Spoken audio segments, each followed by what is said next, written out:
Commission for Wednesday, July 26th, 2022. I'm going to open the meeting at 7:30. Can we please stand for the Pledge of Allegiance?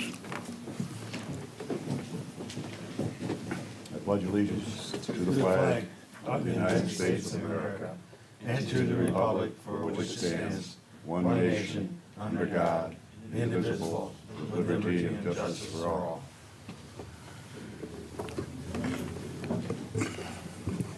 May I have a roll call, please? Mr. Fitzer? Here. Mr. Hara? Here. Mr. Kucera? Here. Mr. Nushai? Here. Ms. Redmond? Here. Mr. Sanaki? Here. Mr. Tinlin? Here. Mr. Watson?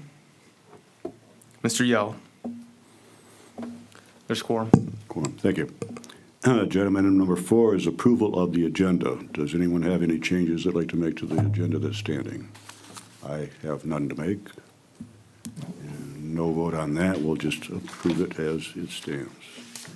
Agenda item number 5 is the approval of the regular meeting minutes from June 14th, 2022, our last meeting. Mr. Chair, I move that the meeting minutes from the last regular meeting be approved as presented. Support. And motion, support. Anybody see any changes, anything they didn't like? Everybody's happy with it? I'll take roll call, please. Mr. Tinlin? Yes. Mr. Fitzer? Yes. Mr. Hara? Yes. Mr. Kucera? Yes. Mr. Nushai? Yes. Ms. Redmond? Yes. Mr. Sanaki? Yes. Motion carries. Thank you. Agenda item number 6 is public discussion, items not on the agenda. Is there anyone from the public wishing to speak? And I never know if anybody's on a Zoom meeting or not. No. Is there a way to tell if somebody's on there? Well, Yeah, I will let you know if someone's on there, but we have no one from the public. Okay. In that case, I will close public discussion. And we'll move on to agenda item number 7, which is a consideration of a request for the amendment of the approved site plan at 76 to 84 West 14 Mile Road. And Mr. Tangeri, you want to open us up with this? Or? Yes. So we have you'll notice that the first two action items on the agenda tonight are kind of similar. They're both amendments to approved site plans, and they both involve switches of building material to the same material. In fact, it's this material right here. 76 to 84 West 14 Mile is the buildings between the car dealership and Leon and Lulu. Former Limbs is one of the spaces. And a couple years ago, they got site plan approval to renovate the building. And at the time, they were looking at a kind of gray brick veneer material. And they have returned to us to ask permission to switch that material to this natural limestone material. And you can see on the plan, I've kind of circled in purple here where that material is. I gotta get back to the slide. And it's the front of the building, and then it wraps a little bit on the sides, basically. And it's a compliant material, so really they're just asking to update to a different compliant material. I don't know if anybody's got any questions. My only question is, why is the number 76 to 84? Why isn't it one number on the building? Well, it's two separate spaces in there. What? Oh, sorry, her computer just did something weird. I thought somebody was talking behind me. There's two tenant spaces in the building. Back when they got their approval, the restaurateur that they were working with at the time was going to occupy both spaces, but at this point, that restaurateur is no longer involved. I think COVID just, what happened in the last few years. So now that was his preferred material, and this is their preferred material, so I think they're just switching to their preferred material, basically. Right. Okay. Joe, I don't recall this, and you said 2020, right? That's what it said. It was, so I don't Yeah. recall the original site plan, but was the original site plan only detailing the face of the building? Or were there other things approved in there that still haven't been done that we might want to consider? No, there was some outdoor dining terrace and stuff like that. None of that's under consideration tonight because they're still moving forward with all that.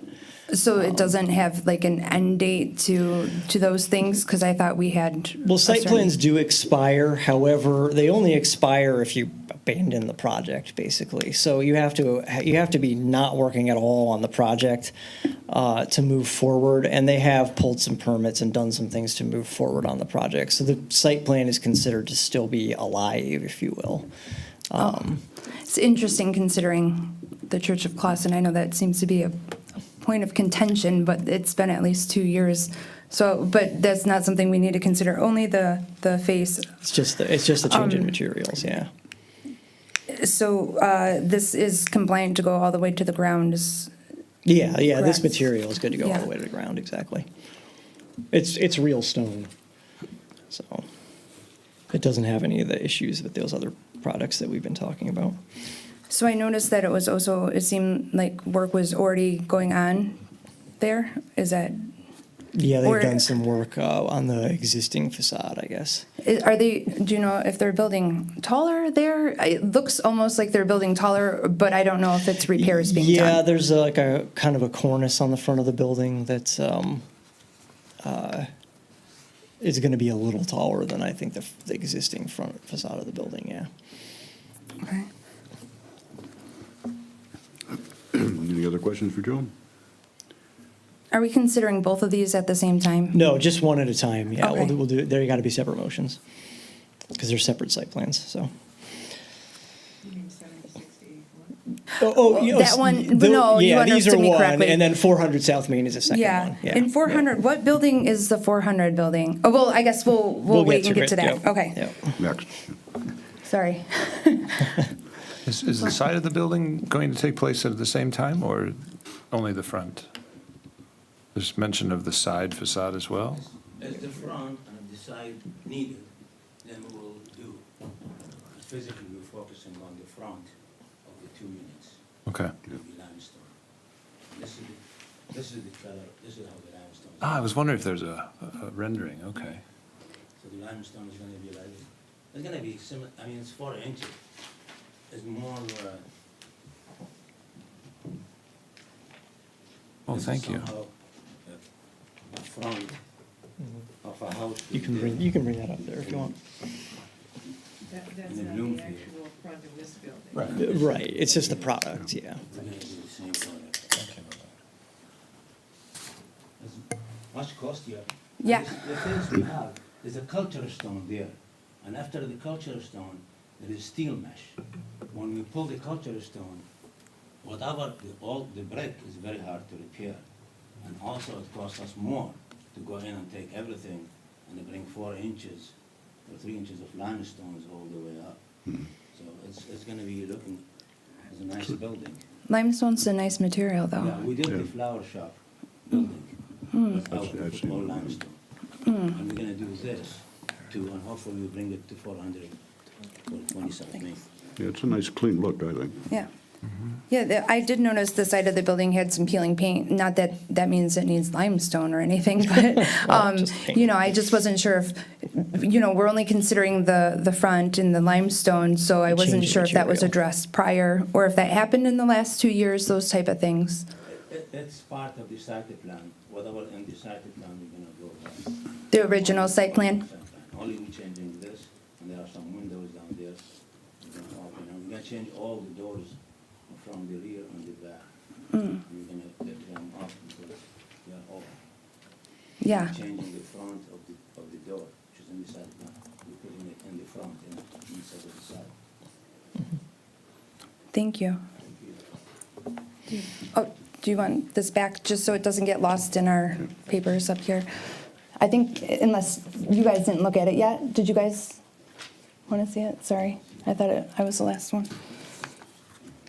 Thank you. Thank you.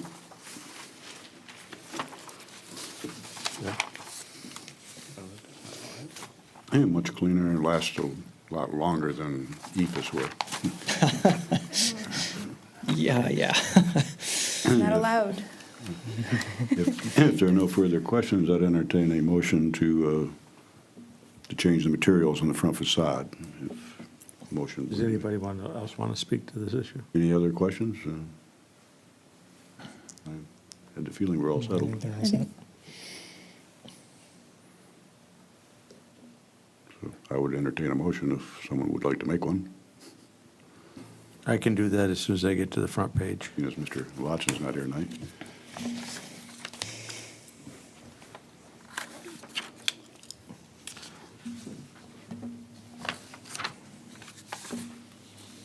Oh, my gosh.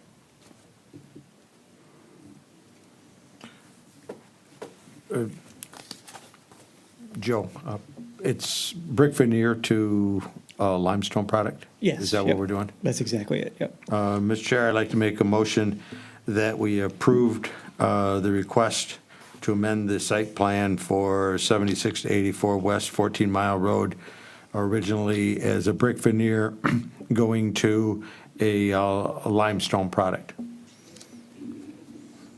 I have a motion. Do I have support? Support. Support. Support. May I have roll call, please? Mr. Nushai, Yes. Ms. Redmond, Yes. Mr. Sanaki, Yes. Mr. Tinlin, Yes. Mr. Fitzer, Yes. Mr. Hara, Yes. Mr. Kucera. Yes. Motion carries. Very good, thank you. Moving on to agenda item number 8 is very similar. It's a consideration for a request for the amendment of an approved site plan at 400 South Main. Yes. Yes, it is essentially the same request. They have it wasn't gray, it was red, but they have a brick veneer on this site plan as well, and they would like to switch that to the same limestone product. So again, that's the only thing we're looking at is the switch in materials, and it's a compliant material, so we have no objection to the change of materials. Okay, out of curiosity, which building is that? I rode my bike down there, but I was like, I think I kept passing it. Which building is that? It's on the Southwest Southwest, corner of Charlevoix and Maine. Okay. Yeah. Yeah, right, yeah, where the light is, exactly. Oh, Yeah. okay. But just the corner one, not the adjacent. Exactly, just the Right. corner one. Yeah, the one to the south, there's like a dentist office or something in there. That's a separate thing. Is it currently occupied? Yeah, there's a dentist in there. Yeah, the one to the south is, Yeah. yep.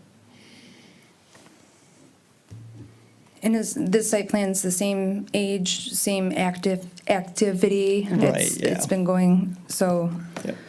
okay. Yep. It's simply the same change of materials. Any questions for Joe or Mr. Mahmood? It's the same thing. We want to make a motion then to, Can I ask one more question? In terms of conformity and, the feel and the look, color, it's going to be a white. Is that, I don't think we have anything outstanding white, right? No, no. And, No, we don't but- have any prescriptive standard for color now. Yeah, okay. But, I mean, do we have any standards or requirements, I guess, to make it clash well or contrast or Conformity? complement, I guess is the word I Okay. really should look for?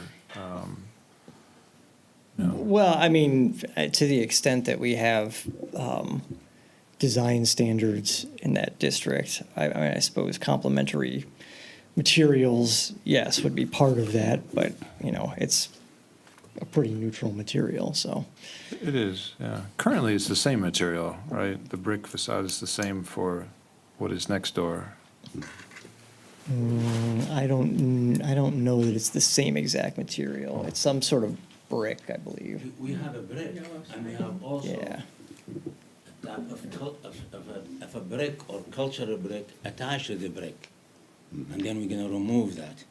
And we're gonna say, as needed, we said, we're gonna move with the stone. And this stone, as you see in the picture, it may have different colors with it. Sure, So sure. it's a natural stone. This is an upgrade. The cost of doing this is almost 30 times the cost of putting the veneer. So physically, we're putting a lot of money in putting this because we need it to last for a long time.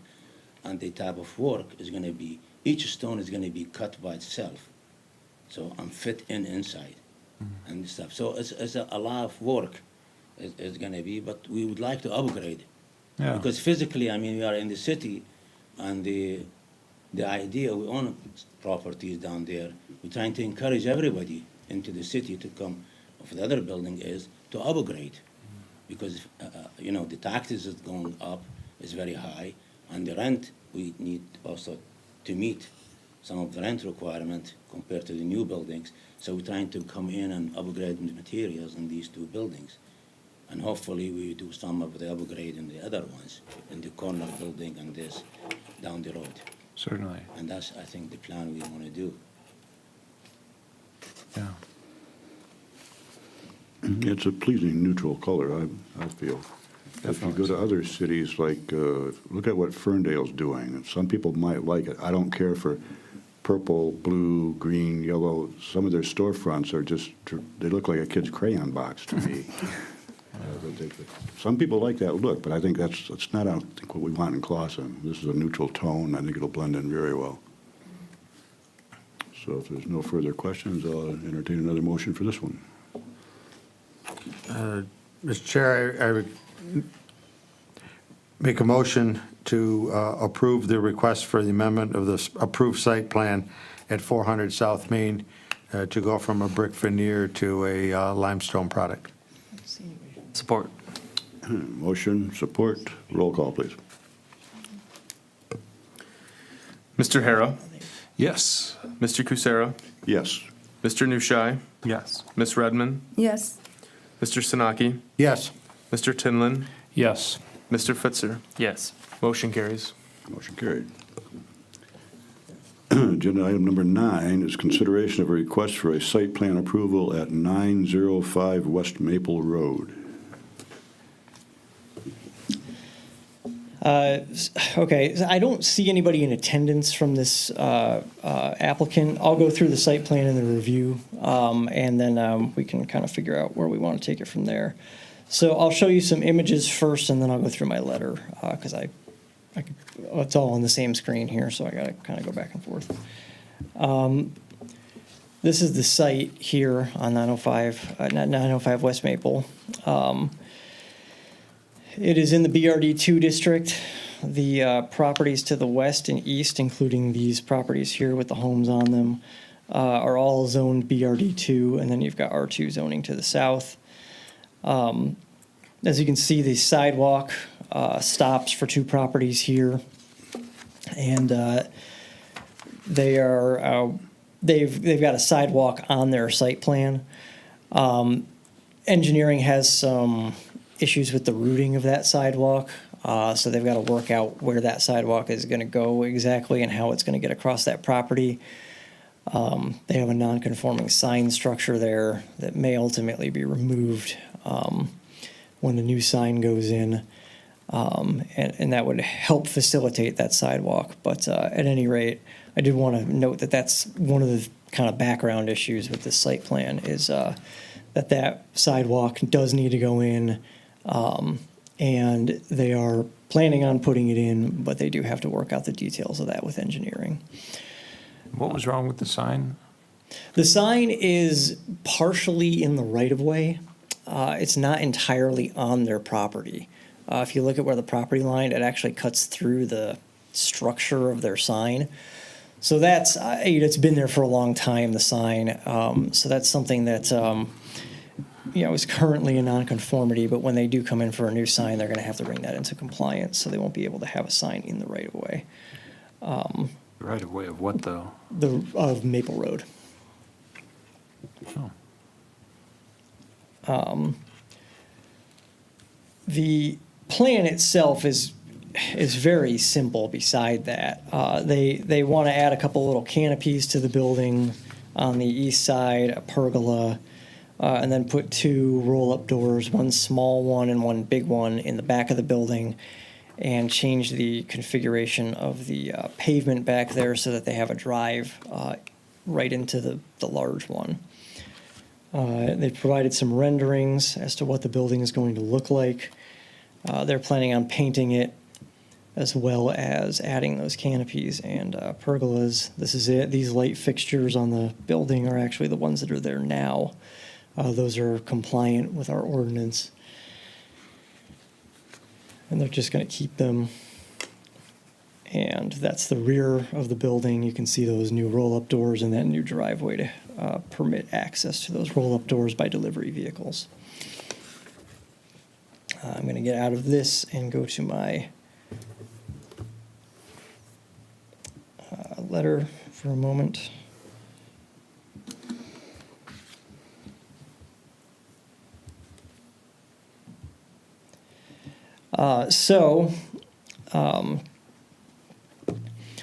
What they're proposing both an interior and exterior renovation of the building. When we look at the dimensional standards of our ordinance, the building actually meets all of them. There are no existing nonconformities there. That includes the building height. As for off-street parking, they're required to have 29 spaces for what they're proposing to do, and they have 39 spaces on the site that are going to remain. They've got a few spaces in the back of the building that they're removing for the access to that door, but they don't need those spaces for the use that they're proposing. So they're okay with parking. Their loading is going to be in front of those roll-up doors and then inside the rear of the building. They do have an existing trash enclosure in the background. In the back of the site, it's in the low southwest corner of the site. The site has the required existing screening walls everywhere that it abuts single-family development, and that includes the single-family development that has BRD2 zoning. And then we have a requirement in the B2 district that there be some transitional landscaping from one site to the next, and they have that transitional landscaping as well to the commercial property to the east and to the commercial property to the west.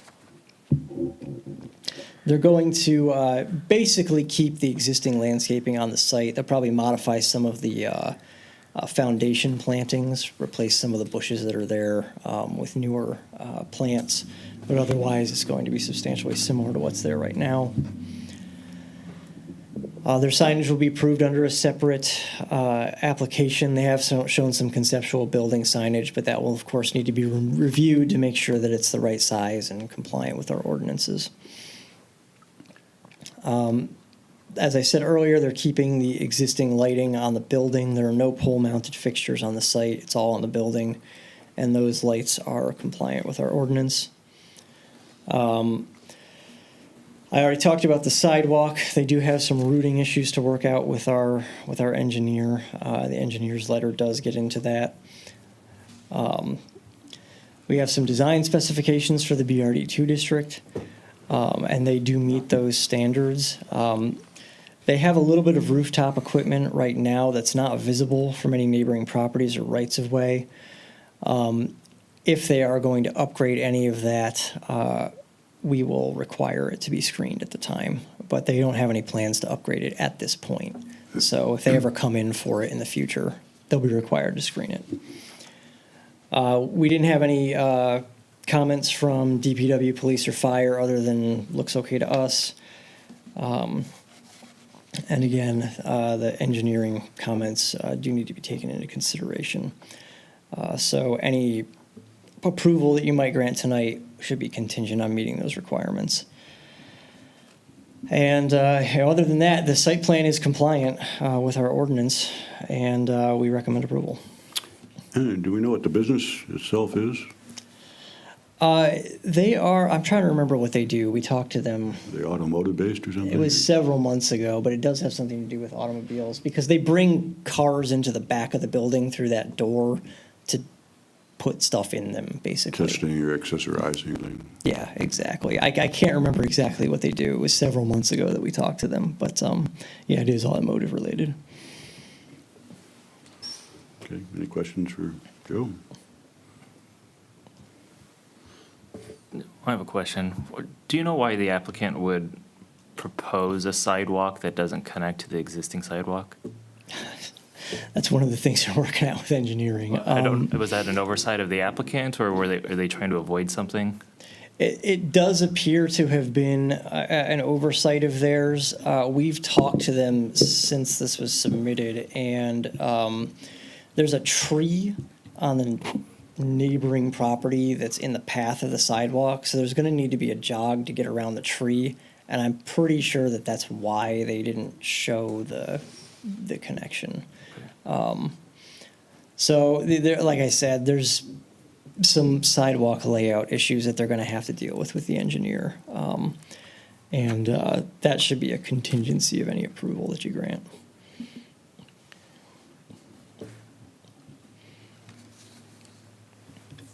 Any other further questions? The applicant's not here, obviously.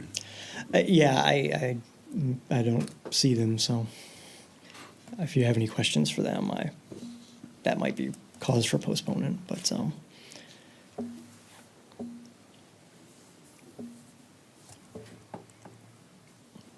I would entertain a motion if we don't have any further discussion.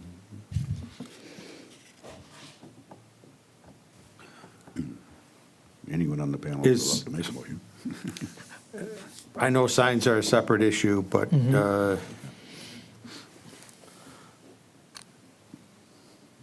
is there discussion with the applicant about signage in terms of the site plan looks good, except that your existing sign needs to be part of the renovation? yeah, we have had that discussion with them. So they're aware of the issue, and they're trying to figure out what to do. At this point, they may wind up with just a building sign. We're just not sure exactly if they're going to go that route, if they're going to try to get a compliant ground sign on the site. And I'm guessing that the sign was put in long before Maple Road had multiple renovations, and it was in the right spot in the beginning, and now it's not? Yeah, the sign has been there for a long time, so it was most likely legal when it was first installed. And over time, it came to be partially in the right-of-way as Maple Road, more Maple Road right-of-way has been dedicated over time, yeah. So how does that happen? I mean, it's not really on topic for this conversation, but I'm looking at a picture of it now, and it looks like there's 20 feet of grass between that sign and the road. And there's a fire hydrant in between. So gradually, those easements or right-of-way can change, and at some point, the homeowner or the business owner can find themselves in a problem where if they had to replace a sign, they couldn't because now that's not their land. That can happen sometimes, yes, over time, especially on major thoroughfares like Maple Road. Maple Road, of course, at one time would have been, a 2-lane road long ago. Now it's 5. And at some point in the county thoroughfare plan, it was probably planned for an expansion of its right-of-way, and then that gradually occurred over time. And leading us to the point where you now have a property line that goes through a sign. Yeah. This is one area of Clawson where we don't have a sidewalk along the road to facilitate pedestrian traffic, so I was just curious about that area, so. thank Yeah, you. it's in on a lot of sites now. There's really only a few. This one, the one next door, and a couple others that don't have the sidewalk at this point. So we're excited to be able to fill in a little bit of those gaps, Yeah. and hopefully we'll be able to fill in the last few over the next couple of years. So specifically for the language of this motion, it would be to conditionally approve the site plan with a request or requirement that there be provisions for the sidewalk and the sign? Yeah, I think it would make sense to include both of those items in the motion. One would be that you'd be looking for engineering approval of the sidewalk and its path. And then you would be looking for removal of the non-conforming ground sign. Joe, has this been vacant for long?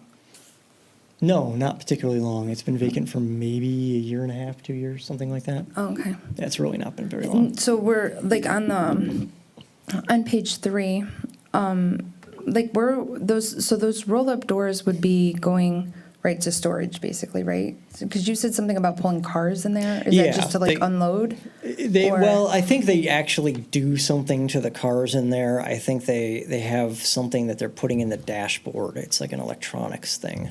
Because they've got a game room, a gym. I'm kind of like, sounds like a nice place to work. Seems like it might actually be kind of a nice place to work. Yeah.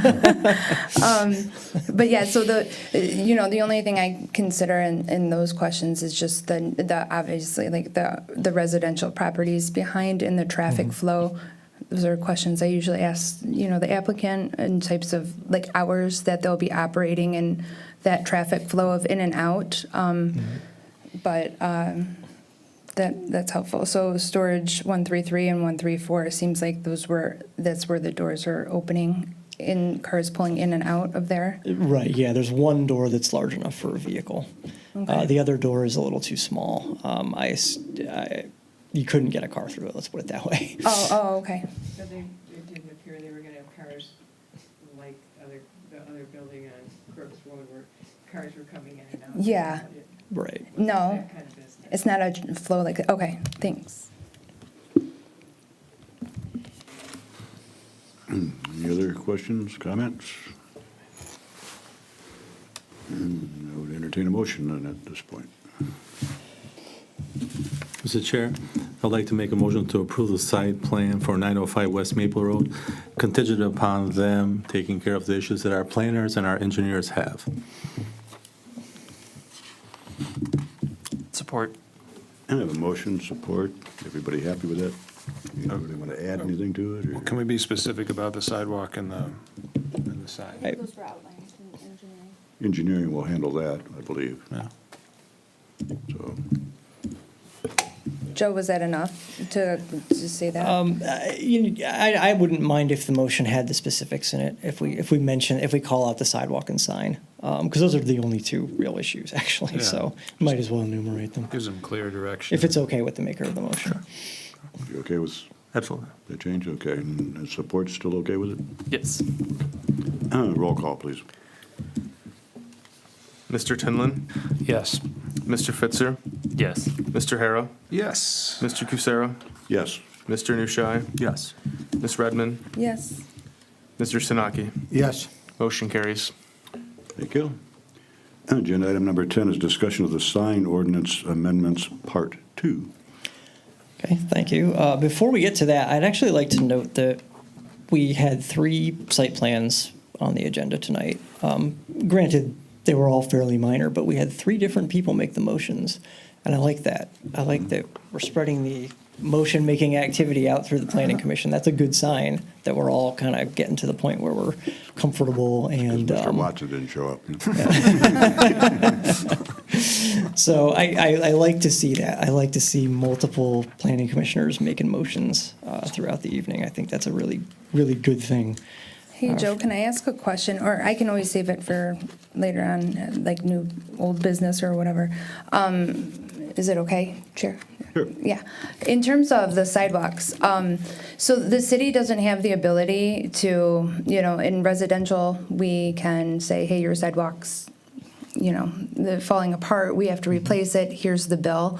We don't have that ability in our commercial areas. I always, whenever I try to like ride my bike, and it's like there's the funeral home there's certain areas where I'm like, dang, it really, in talking about, our master plan and the ability to like make it a more pedestrian friendly community, I feel like there should be a way for us to implement a sidewalk, especially if it's a city property and there's like these standards to sidewalks in the way that we do as residential. Is that not something we can do? There shouldn't be a difference between residential and non-residential sidewalks as far as the procedure is concerned. I could bring that up with DPW and see what Trevor says.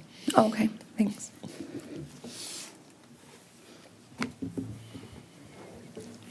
Okay, so we can move on to the signs now. So this is part 2 of our discussion of a revamped sign ordinance. This has been kind of a long time coming. The discussion originally started a couple years ago, but was put on hold for other issues. So we talked last time about some of the general provisions of the sign ordinance, location, lighting, permitting process, and that kind of stuff. This time, we're getting a little more into the details of size and height and things like that, and specific regulations for different types of signs. So there are a few things going on here. One is that signs in this city are regulated partially by district and partially by road frontage. The thing is, when you dig into the road frontage regulations in the existing sign ordinance, there's a few things going on there. One is that it doesn't quite capture every road frontage. For instance, we have a road called Anderson Road off of Crooks that's not mentioned at all in our sign ordinance. And it's in the BRD2 district, and you know, the BRD2, the standards for Crooks Road have always been applied on Anderson Road. But in going through this and kind of auditing the sign ordinance as we went through it, we realized Anderson Road is not listed anywhere. So that's a problem. And there's a couple other segments of roads that aren't really addressed either. So we worked to close those gaps in this draft. And then the other thing is that there are 2 tables in the existing sign ordinance, and one of them talks only about 14 Mile west of Manitou, so from Manitou to Crooks. And when you look at the standards for that little stretch of 14 Mile, they're the same as the standards for all the other road segments that are listed. So there's really no reason to have 2 tables. So we combine that into one table, and what we wind up with is signs that are permitted in our residential districts, R1, R2, RM1, and RM2.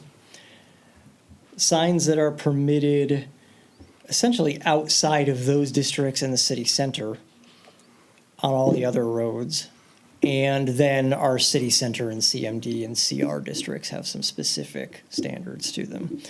So the sign ordinance kind of got a little simpler just by taking out some redundancy and then looking at every segment of non-residential street in the city and making sure with a highlighter, literally a highlighter on a map, that every stretch of road is covered. So that's a big part of what's actually shortening this section. It's kind of amazing when you redo a sign ordinance and it shortens it. But that's what's happened here. Another thing is that you'll see a lot of crossed out text in the tables. And the reason for that is that the content that we reviewed last time, our general provisions, covers all of this. We have location content in the general provisions. All these little special regulations that are listed over here in the right column are all covered in the general provisions of the sign ordinance. They apply to all signs, and listing them in this table was kind of redundant. They don't really need to be listed there. So taking those out crunches the tables down to just a few columns. I think it makes them a little easier to follow. And ultimately, ease of use is one of our major goals with revamping this sign ordinance. So it's kind of a win-win there. Now, starting at the start here, section 36-4, regulations by street segment and zoning district. One thing I do want to note is that we didn't actually change the sizes and heights that are permitted here. That's what's permitted now, and we didn't really see a need to change it. They're modestly sized, but they're not so tiny that you can't see them. We're looking at residential districts in this first table, and residential districts, you don't want huge signs, right? You want the signage to be muted so that it fits into a neighborhood context. Now, we did add something for wall signs in that district where you have non-residential uses, and then you've got that residential tower in the RM2 district, the senior tower over here, Clausen Manor. And right now, Clausen Manor actually can't have a wall sign. So we're allowing them to have a small one, 36 square feet. And then that would also apply to the places of worship and things that are in those districts as well, which right now they really can't have wall signs there. So obviously I want your opinion on that, but I did give a kind of, if we're going to allow it, here's what we would suggest. We have had requests from a couple of churches over the last couple of years for a wall sign. A few of the older ones have old wall signage that's hanging on, but they can't replace it. So what do we think of that? Are we okay with allowing wall signs in those districts? It would apply to like an apartment building too. You could have a small wall sign identifying an apartment building. Well, can wall signs, those can have lights though, can't they? Well, yes, a wall sign could be illuminated, but if you're concerned about that in a residential district, we could either limit the illumination or we could not permit illumination of those signs. It's Right, like kinda I know how you're Shalom feeling. has a sign that, and I don't think it's too obscene, right? I've never heard of a neighbor calling about the sign, but I could see,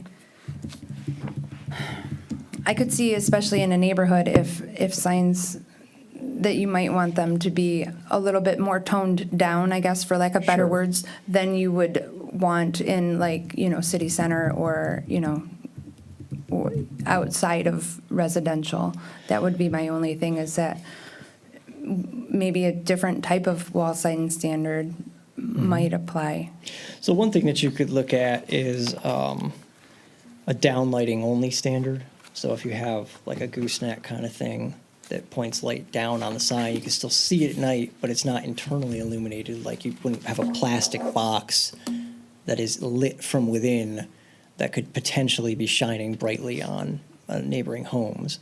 And then that exterior fixture that's illuminating the sign would then have to meet all of our cutoff and glare regulations, both in the sign ordinance and in our lighting ordinance.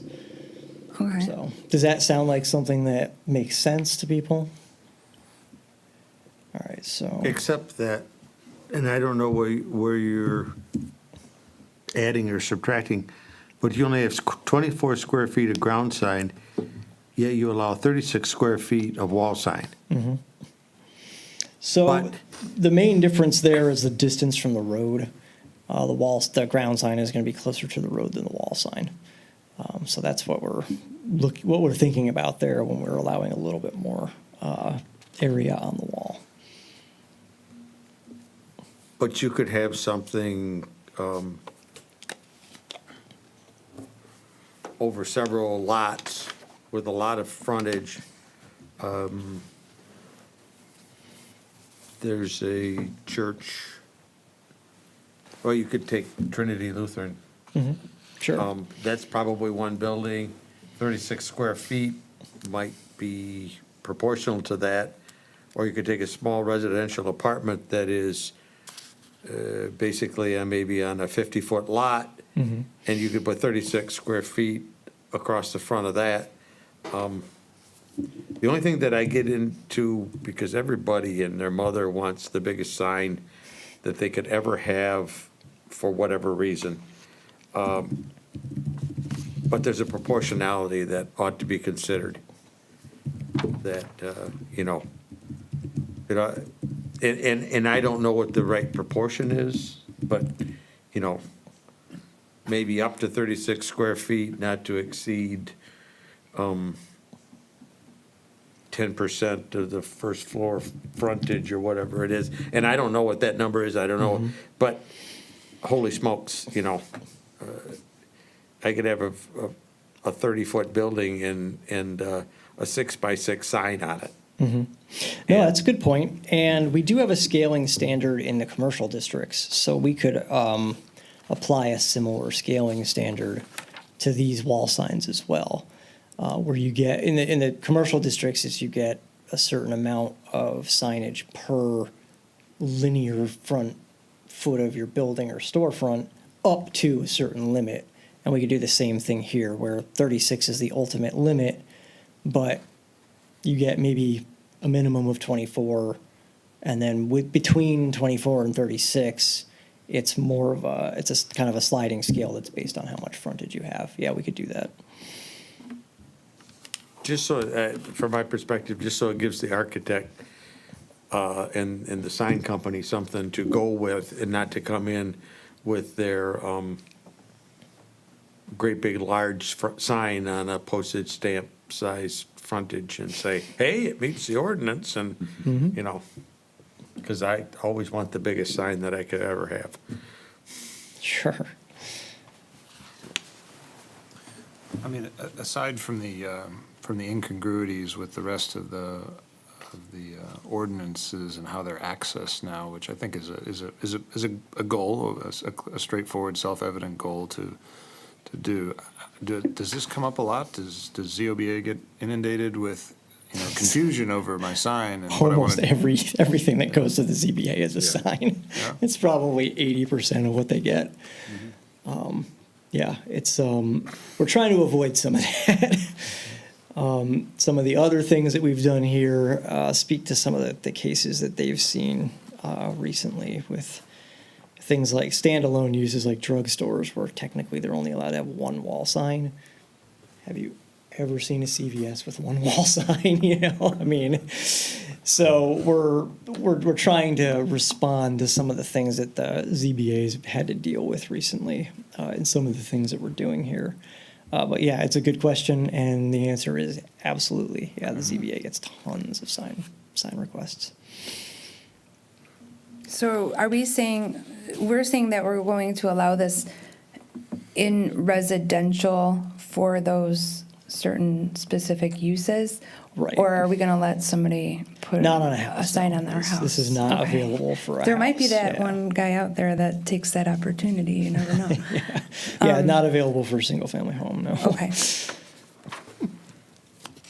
One of the things that didn't get crossed out is a neat little sentence I saw, and it says, you know, the intent of these regulations is to foster a consistent district identity in the city's mixed-use center. So, you know, you go to other communities, and there's no doubt you are where you are because everything sort of has a common theme to it and is recognizable, and there's little things that make it consistent district identity, we'll call it. Sure. And if I was to ask, what is Clausen's consistent district identity? Very ambivalent. That's a hard one to answer. ZBA faces that question all the time.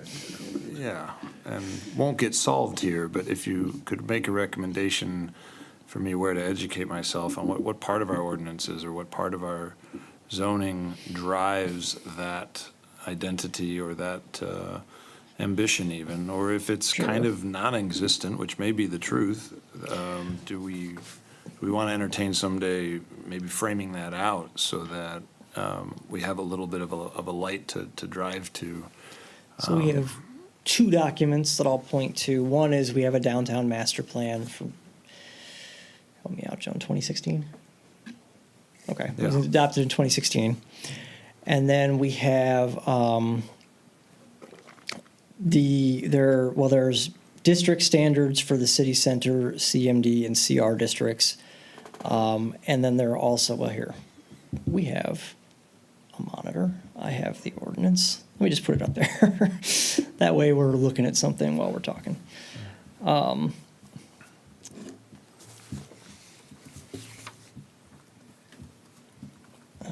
Let's put it up there. Where is that? There it is. So, in the ordinance, if we go to zoning districts, we go to city center, we have our permitted uses, our purpose of the district statement, and then we have some kind of building typologies, frontage types that we're talking about throughout the district to kind of give that kind of outdoor room feel is really the aim of these standards, where you're walking through the downtown and it feels like you are somewhere. It feels like you're in that sort of outdoor room where there's street furnishings if the building is set back, or plantings and things. We're accommodating things like outdoor dining.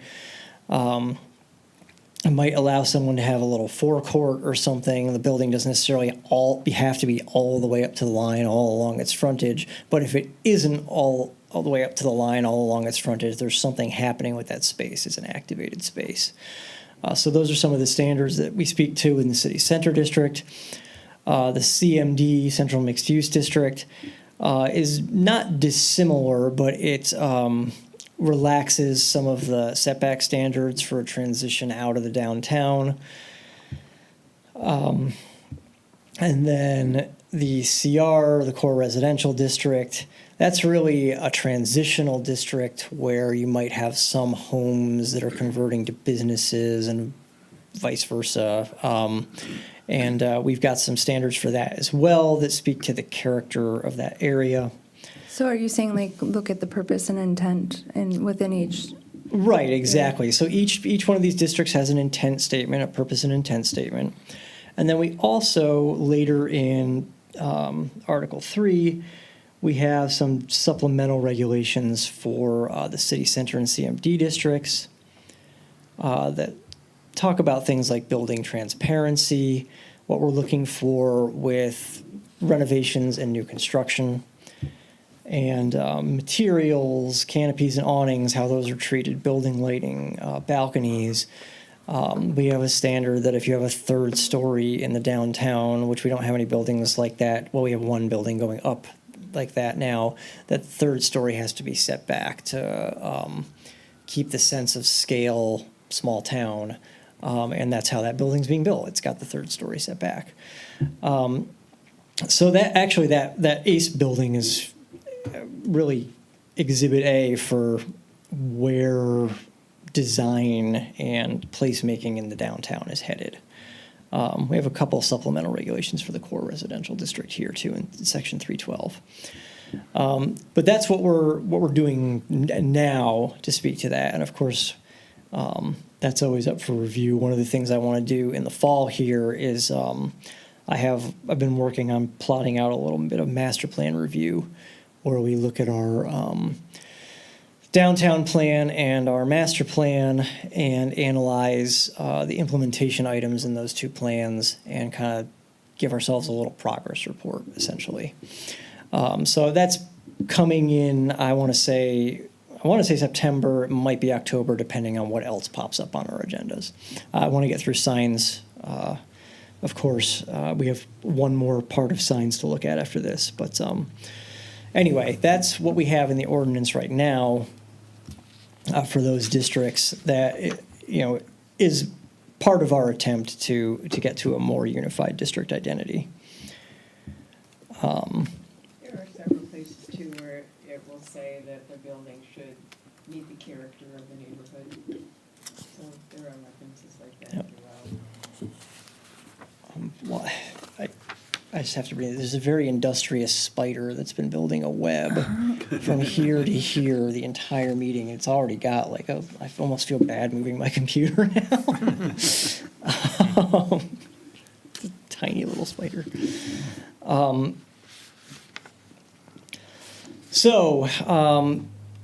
right, we'll get to the CC and CMD and signs in a second, but for the next table, that's your kind of commercial districts, right? So we have this 50 square foot maximum. That's sort of your basic maximum that's listed in this table, but we're also referring you to the next section because that's where the sliding scale is kept. So we'll talk about that in a second. When we look at the maximum height there, we're just saying it's not projecting above the top of the wall. And the other thing is we kept the size for ground signs the same. Window signs were kept the same. And things like project announcement signs and temporary portable signs, those are covered under the temporary sign regulations that we looked at last time. So they don't need to be in this table.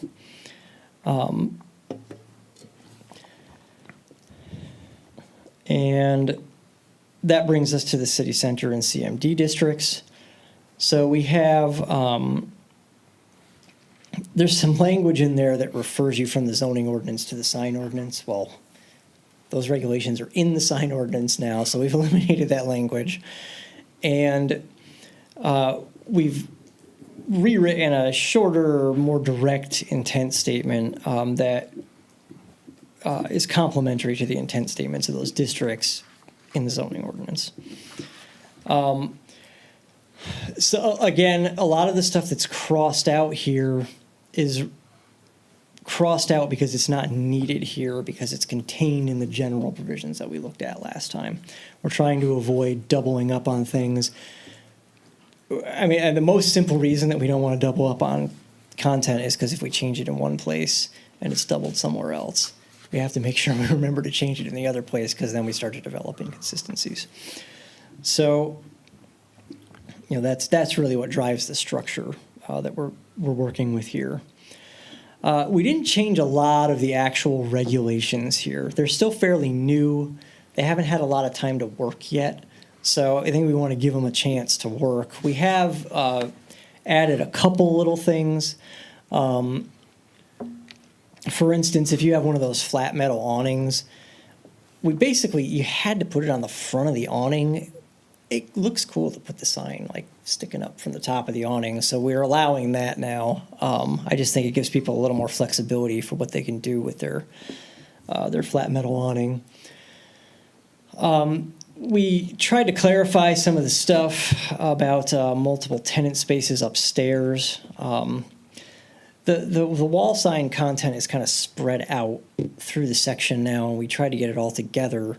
And then those upstairs, secondary wall signs for upstairs spaces, we tried to be a little clearer about where does that sign have to go, how big can it be. If you've got multiple tenants upstairs, do you get a little extra? Yes, you do. And just make that a little clearer.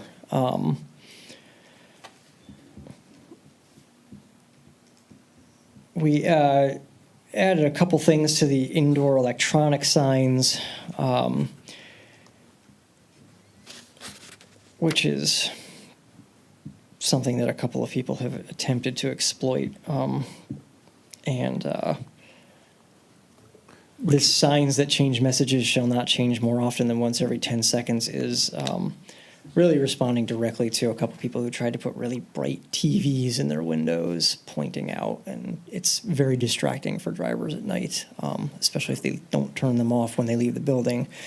You know, we can cite them for not turning it off when they leave the building, but the fact is it was still left on for a night, and there's nothing we can do to go in there and turn it off. So we're trying to be a little more conscientious about that.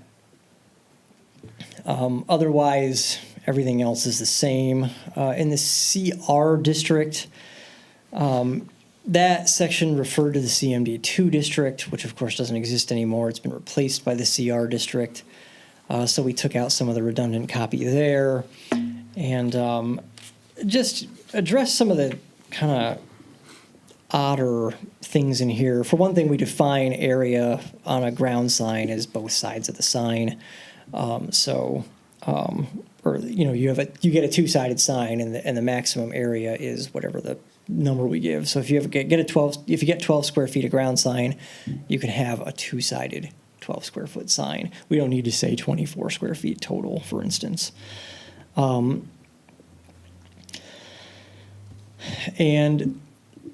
That brings us to specific regulations for permanent signs by sign type. So we have a couple things for freestanding signs.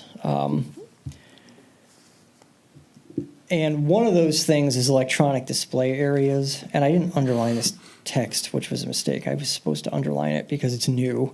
And I'm trying to call attention to all the new text with underlining. But if you look at page 10 of the memo, item C right near the top there, I'm putting in some stuff about electronic display areas because we do have signs in the city with electronic display areas. You can probably all think of a few of them.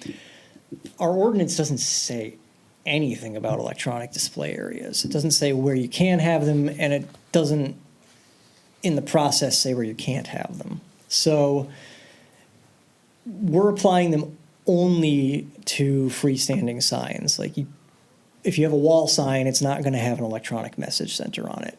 There's a wall sign in Berkeley that I have to drive by all the time that has a really bright electronic message center on it, and it drives me crazy. And really, they're best for freestanding signs, and we've got some rules in here for how to deal with them now. They can only take up a portion of the sign. You have to have a portion of the sign that's more of a regular sign. And we've got some brightness standards. This can be measured with a standard light meter that we have access to. So basically, the way you measure this brightness standard, 0.3 foot candles above ambient light conditions, is you stand at these distances depending on the size of the sign. You turn the sign off, you measure the light, you turn the sign on, you measure the light. If your measurement goes up by more than 0.3 foot candles, the sign's a little too bright, you have to dim it. And all these signs that are made today can be very precisely tuned to certain brightnesses. And if we notice over time that a sign gets brighter, we can go out there and we can perform the test again and have it dimmed. So having that standard in there, it was really just protection for us. If a sign gets obnoxiously bright, we can have it dimmed. So is that building's purview? Who goes out to It would be test? code enforcement. Code yeah. enforcement? Yep. So, and then code enforcement is within the building department, so yeah. Okay. And let's see, we have to switch them off when we're not open for business. They're programmed to go dark in the event of a malfunction. I'm sure we've all seen electronic signs that are just like 6 streaks of pink and like a word, and it's obviously not supposed to be that. We want them to turn off if something like that is happening. We're not allowing animation. It's really well documented that animation on signs is a traffic hazard. So we don't want that. We want a static message, and the message can change, but we do not want animation. And then we're not allowing a white background, which speaks to the brightness question. If you put a white background on a sign, on an electronic message center sign, even if it's kept relatively dim, it's still going to look very bright. And then we're also not allowing them to mimic traffic controls, of course. Another thing about brightness is that 0.3 foot candle standard allows the sign to be very bright during the daytime when it's going to be harder to see if it's dim. So it scales with what time of day it is. I was going to ask that. I thought it was just a nerd question, right? Like, so No, so if you go out and measure it at 12 noon or at midnight, that 3.3 or 0.3 foot candles will measure the same at noon as it would at. Well, you're going to get different readings because it's going to be brighter during the day. So you're going to see But it'll more be the light. difference of It'll be the 0.3 difference when you turn right. the sign on and off. Okay. So in the daytime, if it's noon and the sun's out, that sign should be pretty bright so that you can see it. But then when the sun starts to set, it should dim so that it's not blinding drivers. So it's a setting on the sign. It's a setting on the That's 0.3. sign. They hit the 0.3 button and they're good to go. What they're probably doing is they're programming it for an actual light output level. Okay. And then that's going to be calibrated off of a measurement at the beginning when they install the sign. Some signs are capable of actually doing that gradual scaling and dimming, but generally speaking, most of these signs are probably going to be basing it on a time of day. Okay.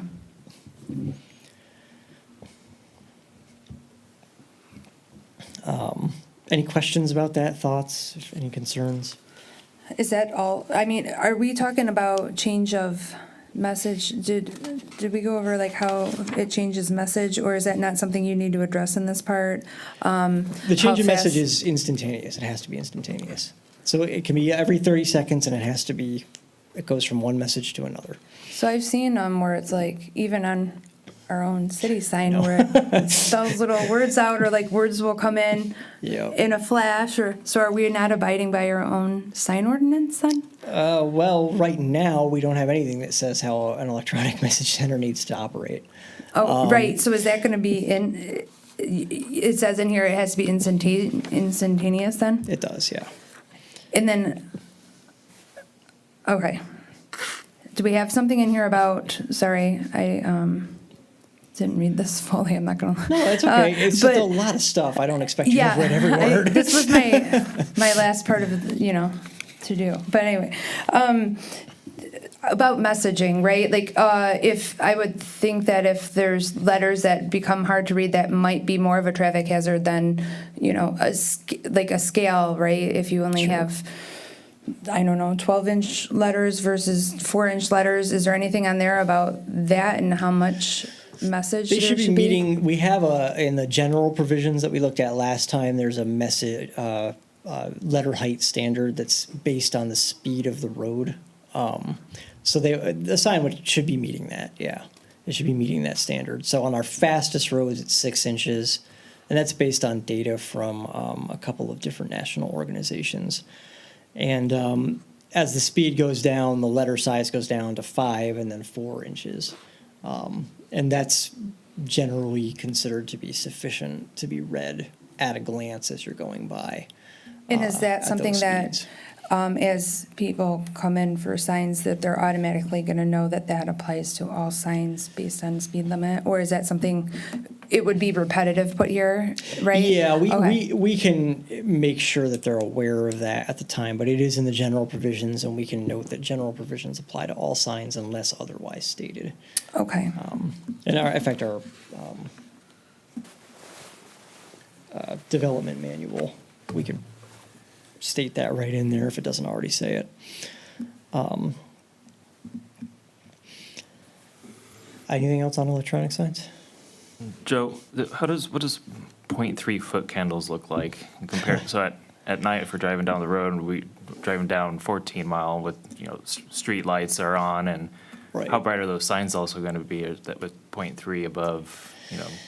Yeah, nighttime? that's a good question. I wish I had a decent image to show the difference. I can research and see if I can find some photographs that show that difference.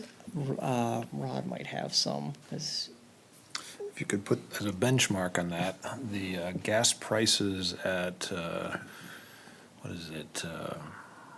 Maple Road and Crooks, yeah, sure, the BP station. heading east, there are times of day when I have no idea whether the traffic light's red, green, or yellow, because all I can tell is how intensely green and expensive the fuel is. Well, So I'd be interested in how many candles can Sure, kindle yeah. what that is. well, I'm curious if there would be any reason to maybe make 4 or 5 foot, if that's a less bright sign, in the residential, if we're going to allow that kind of thing. Well, these aren't permitted in the residential districts. So it says anything outside the R1, R2, RM1, CC, CMD, and CR districts. So all the residential districts, well, not RM2, but RM2, we know where RM2 is. It's Clausen Manor. If they want to have it's right on 14 Mile. Don't think it's that big a deal. But the other residential districts, these are not permitted there. So, just curious, I don't have an issue, but Shalom has one. They're not in our jurisdiction. They're a school district. Oh, so they don't have So to conform they don't to have even the They could put a 0.3? billboard in Well, front of the because I was school. gonna think if that's, like, that seems brighter than driving down, and it doesn't bother me, but I don't live across the street either, Right. but that changes and flashes and colors and there's Yeah. a lot going on there. And they can keep right on doing it because we just don't have any control. We don't over have it. any regulation over even the Nothing. sign? Nothing Oh, whatsoever. interesting. Okay. No. Yeah, they're completely out of our jurisdiction. But churches would fall under our jurisdiction? yes, they Okay. would. In group homes, it's just the schools? Exactly. Yep. Okay. So I know you guys have done the research, but in my work,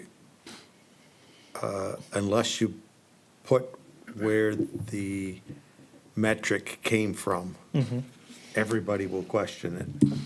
So if your .3 foot candles is a sign and traffic industry study or something like that, or coming from some organization, or that you mentioned the area where it's 4 inches, 5 inches, 6 inches coming from somebody.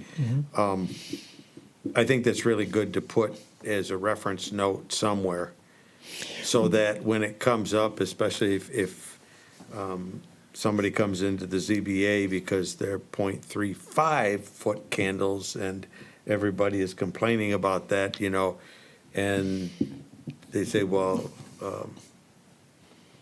who became the Caesar and declared that .3 foot candles was the right number, and nobody knows. If you go back and say, well, that's this NHTSA development or this sign industry development in order to, keep control of the good things that they're doing, but not make them obnoxious, that would be great to have. Sure, and in fact, we could put a little mini intent statement in there that includes some of that information. That wouldn't be a problem at all, and it would clarify things. So yeah, it's not a bad idea. I can do that. I'll put that Because in my notes here. almost everyone that comes in to the ZBA thinks that they're right. Otherwise, they wouldn't be there.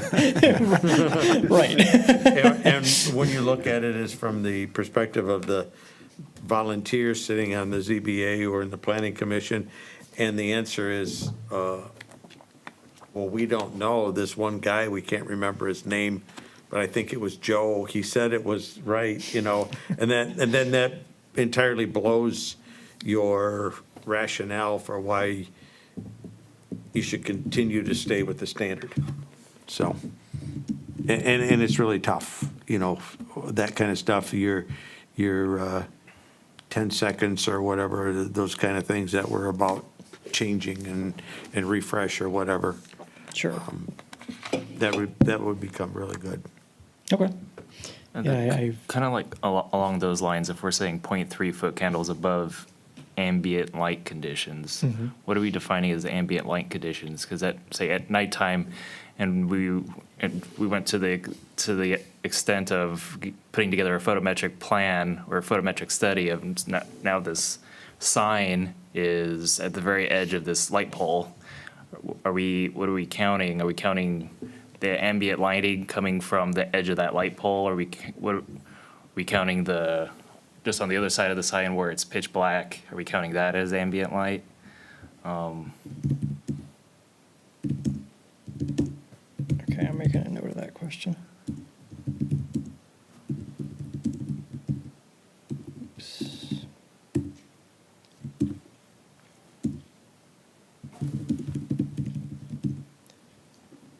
All right, yeah, we can clarify that.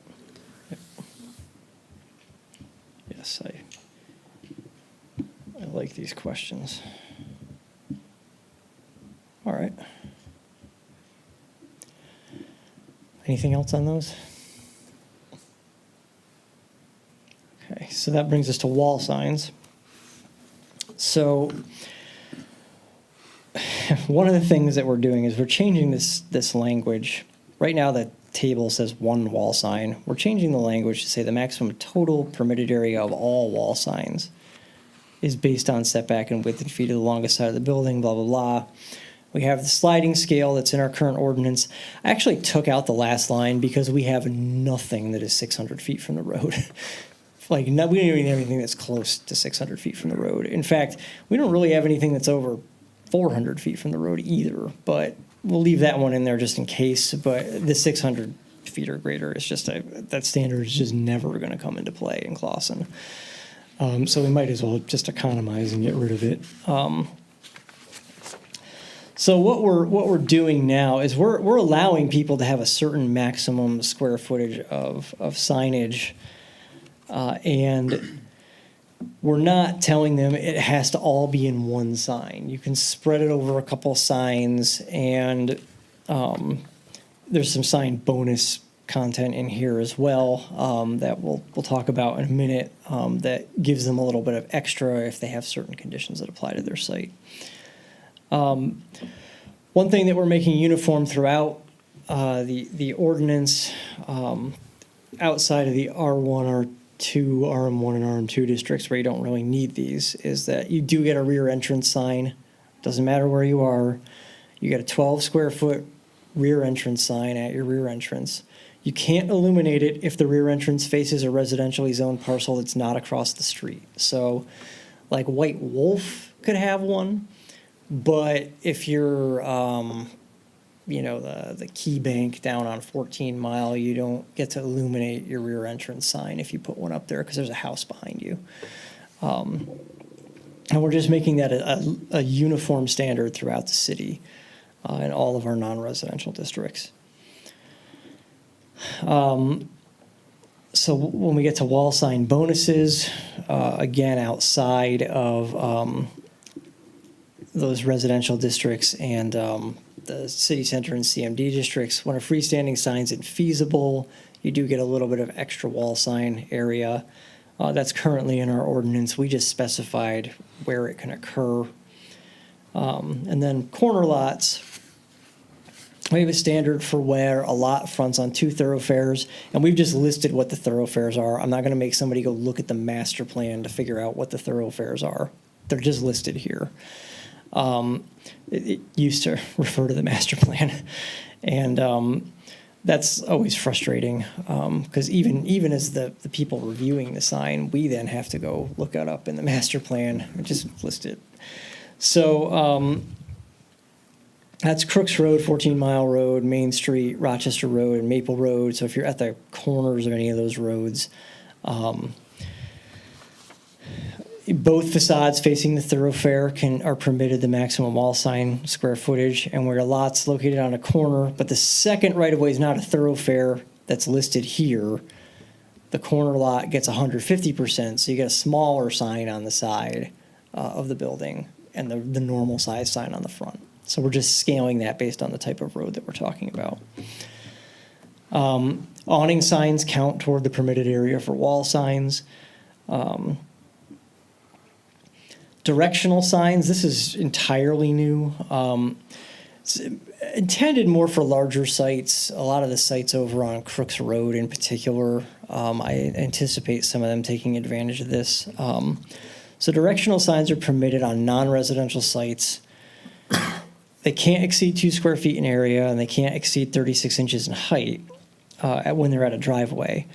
But what you get is, if you've got one-way driveways, you can get a directional sign saying which way the driveway goes, because that's a public safety thing, right? If we have a one-way driveway, we want people to know which way that driveway goes.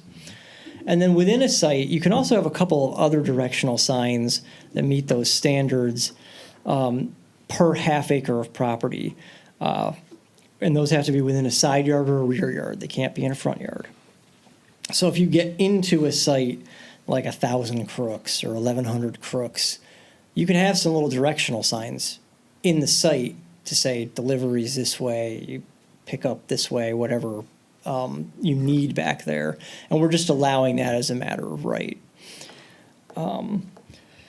Because large sites do tend to need that type of signage very often. So we're just accommodating what we're anticipating the need to be.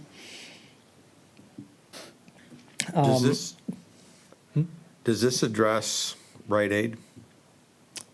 Does it address Taco Bell? Or, what is it, Wendy's, where, Entrance, exit signs? well, we had a bunch of issues when we talked with the Rite Aid people, because at that point in time, we were looking at the ordinance, and it was, they were counting their sign that said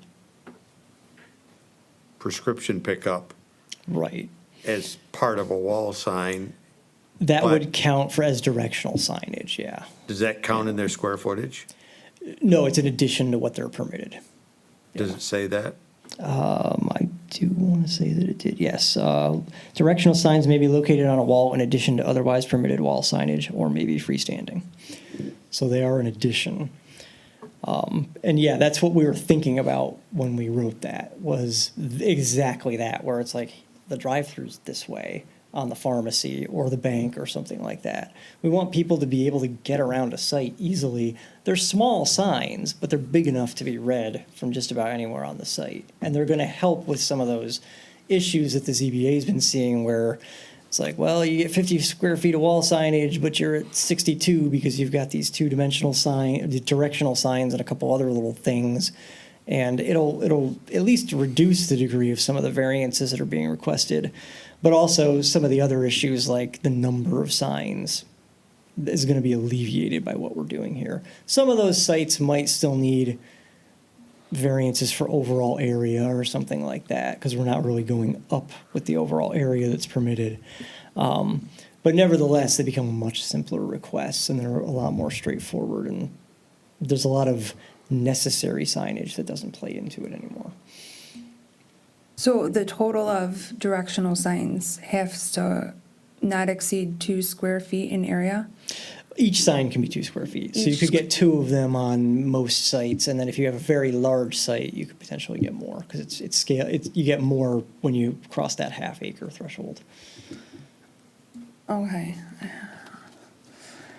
So like you were saying with Rite Aid or CVS or what, even where they're like, now you go to places and they'll have curbside pickup and then they'll have pharmacy and then they'll have, obviously handicap probably doesn't count as a directional sign, but I'm No, just it thinking of doesn't. all the different signs in a parking lot or like testing here.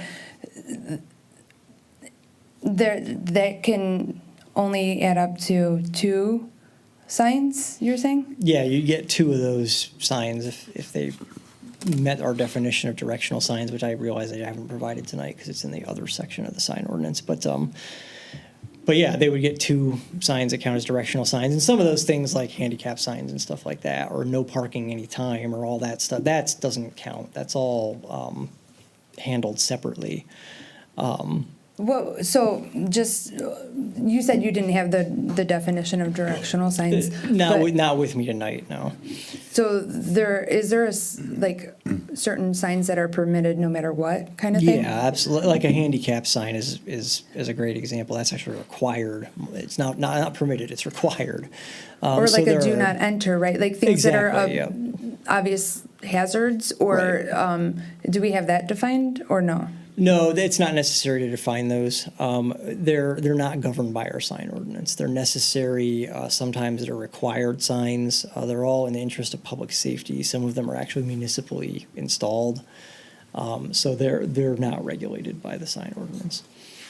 I just keep thinking of all these potential loopholes in the eye of this came to us from a lawsuit, right? Or are we past that lawsuit part of it? No, not on behalf of Clausen. I'm saying the Reed, what was that? Reed, Yeah. Because I can see someone, I mean, who's to say that pharmacy is, I guess it's directional in that it's there, but there's a lot of things in there, right? Like, isn't there a lot of things there?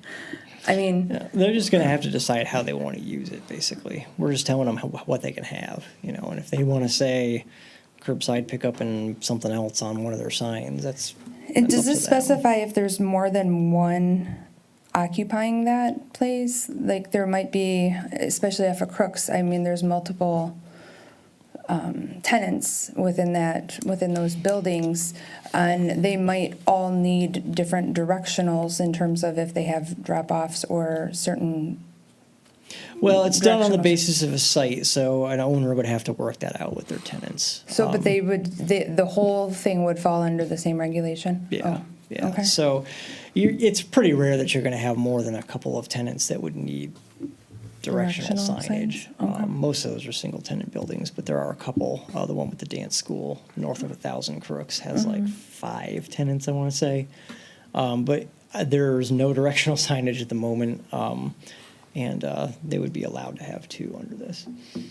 They might actually get more than that because I think they're more than a half acre. I think they're a full acre. Or And when you more. say 4 acre or whatever acre, you're talking about the plot of land or Yeah, the actual parcel of building? land, yeah. The land, Yeah. okay.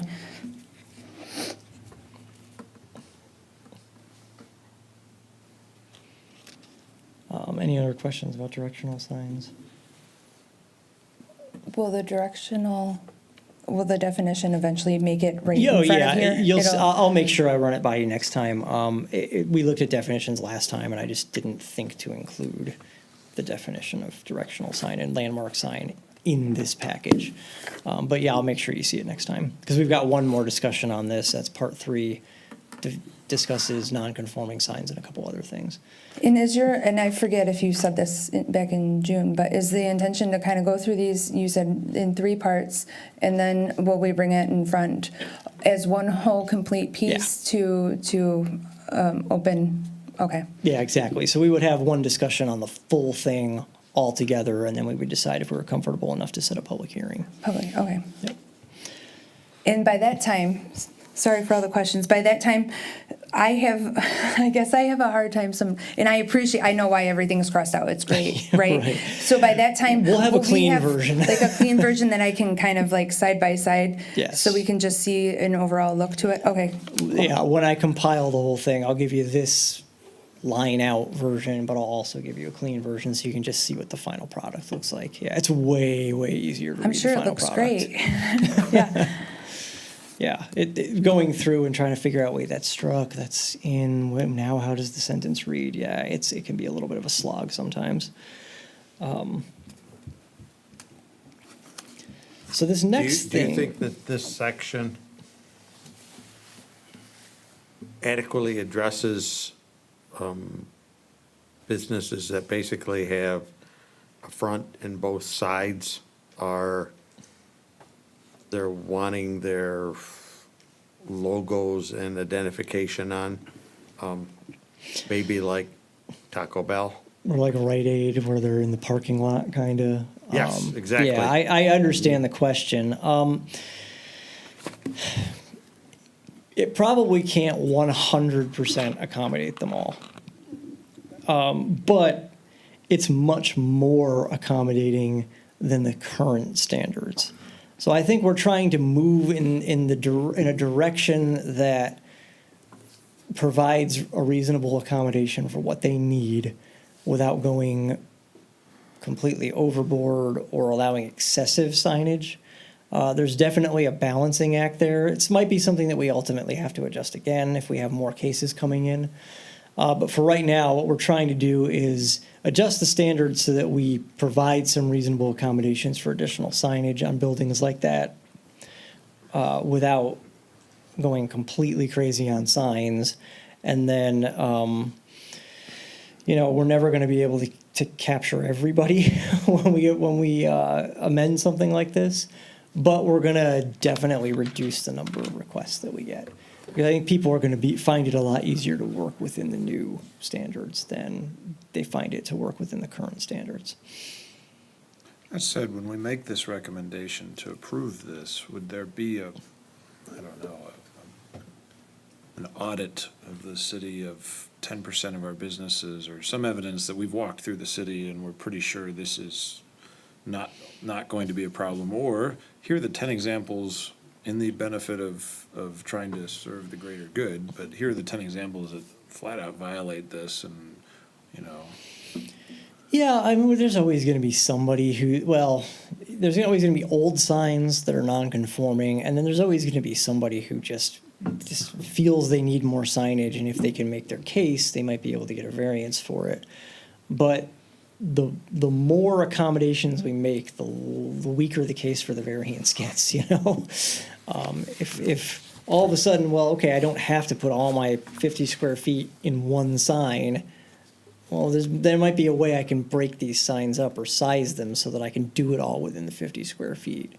And it becomes a little tougher for someone to make the case that, I really need a ton of signs and I'm just going to go for the max that I can get. Our ZBA is good about not just giving people what they ask for. Well, I have a It question. tends to walk them back from the extreme that they're asking for. So I don't know all the backstory with Rite Aid, but it makes me think of, I guess it depends on which way you're going to Rite Aid or which way you're going to, I think of, Detroit Burger Bar you'd enter it off of Main Street or sorry, 14 Mile, but if you're going to Water to Go, then you see the sign for a burger bar on, so I feel, is there something there to, depending on how many points of access might be to that building, that might be addressed in what we're having issues with Rite Aid, but I guess Rite Aid you could probably access through 15 different drives, right, if you really wanted to. But Ultimately, yeah. What stopped them from getting a variance? Because I could see accommodating a Rite Aid more so than Detroit Burger Bar. They did get some wall sign variances, and I'm probably not going to get the specifics right, but they were granted variances for wall signs. What they weren't granted a variance for was their freestanding sign out front. They wanted a variance to make it. I think it's over the permitted height now, so it's a non-conforming sign, and they wanted a variance to put in a new one that was still 13 feet tall or something. We permit 8 feet. So they were not granted that variance. They've still got their non-conforming sign there. We're hoping that someday they're going to come in with a conforming sign. And is there issue, because, I mean, you could say, well, look, CVS doesn't have a problem, or is that too much of a, trigger for them? I don't know. Or Well- is it because CVS is technically on the corner, and they're not technically on a corner, that is CVS having more sign than they are? Is that the issue? CVS actually does get more signage because they are actually on the corner, Right. whereas Rite Aid's not actually on the Okay. corner. There's that car wash between them. So yeah, so when you're looking at a variance, you always look to the unique characteristics of the site as to whether or not there's justification for granting the variance. So But that we would be shouldn't a write an difference between ordinance those based two. on Rite Aid feeling like they didn't get that Well, property, yeah, and prime location exactly. as CVS, right? That's what we're trying to avoid Okay. is just trying to accommodate everything. We're never going to be able to accommodate everything. But what we can do is look at what we have and say, all right, we have a number of businesses that need more than the one sign, or they split their signage up into more than one sign. We want to allow for that because right now we're very restrictive. We say it's one sign. And if you want to have two signs that add up to 50 square feet, even though you're under the maximum size, you still need to get a variance to have the two signs. Right, and it seems like the only issue we've had is the Rite Aid issue in terms of, Well, the CVS is actually for variances too. oh, they are? Yeah. Why, because Rite No, that Aid's was is a couple 4 feet years higher ago. than theirs or something? Yeah, that was a couple years ago. Okay, I mean, because I do think I can appreciate, as not CVS or Rite Aid, your allowance on that and trying to give a little bit of Yeah. flexibility so that they can make it work within their reason, without selling out to, having Yeah. them everywhere, right? I guess I don't understand the push to kind of go further on things when a variance is still possible, right? We don't need to seek any more leniency. Yeah, and that's why I said we're not increasing the amount of size they get here. Okay. And that was intentional because we're trying to keep our signage. We don't want to live in billboard land where we've got just big signs blaring at us everywhere. That's city's been on a long path as far as that's concerned because we used to have tons of pole signs everywhere. There are only a few left now, and that was intentional. Same exact goal here, keeping the sign, the size is relatively small, but allowing people a little more flexibility within that size.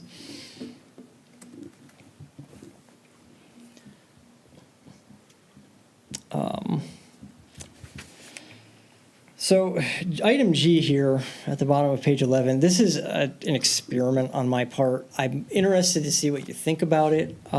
It was actually inspired by two particular signs in the city, and we can talk about those.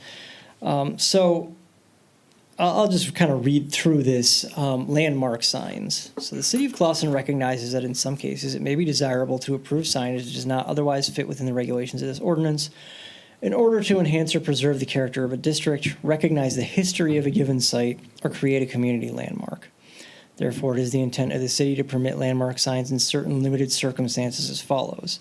So we have a process. It's subject to site plan review and approval by the Planning Commission, and we have some standards in the zoning ordinance, of course, that we'd have to look at for site plan, and then also some standards here. And they can also be approved as part of a larger site plan. They can be considered and approved in the CC and CMD districts, or downtown, or within 100 feet of the boundary of the city at certain intersections. Crooks and 14 Mile, the corner of 14 Mile and Rochester. Only 3 of those corners are in our city, so we're only looking at 3 of them. Corner of Crooks and Maple, and the corner of Maple Road and Main Street. Or on South Main Street, where you come up on South Main Street and you enter the city from Royal Oak. So there's not really a major intersection there, but we're identifying that as a location. And I've got 3 criteria for approval here.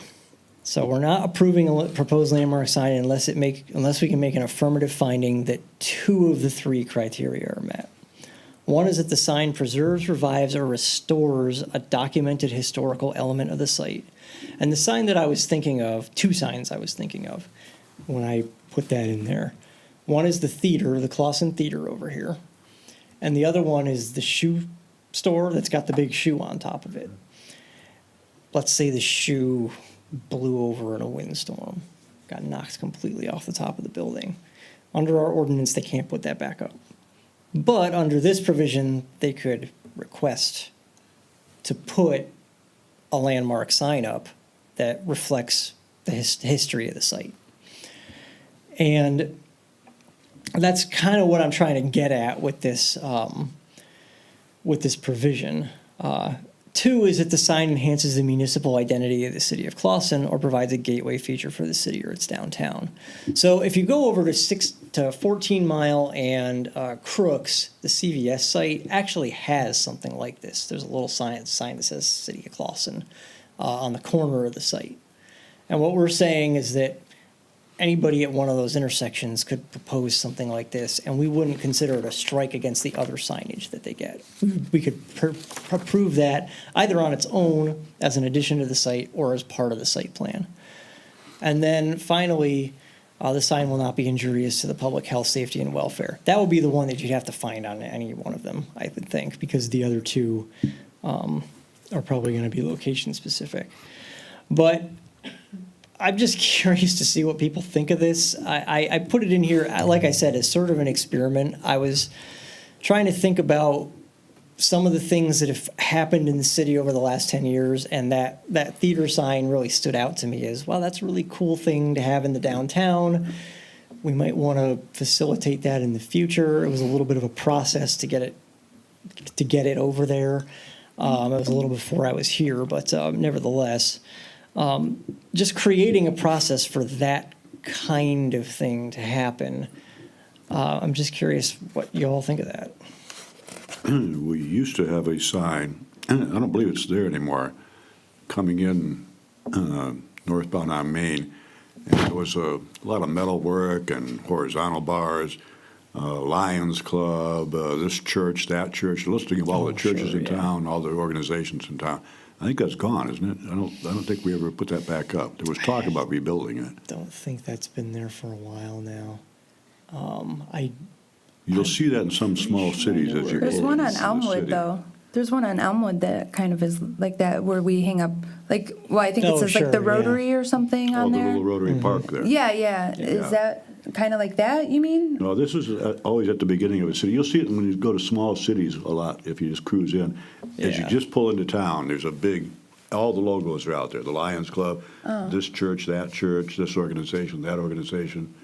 I don't know who sponsored that, who put that up. Yeah, it's a good question, actually. I don't know what the origin of that was. I know it came down and we talked about putting it back up years ago, and I don't think it ever happened.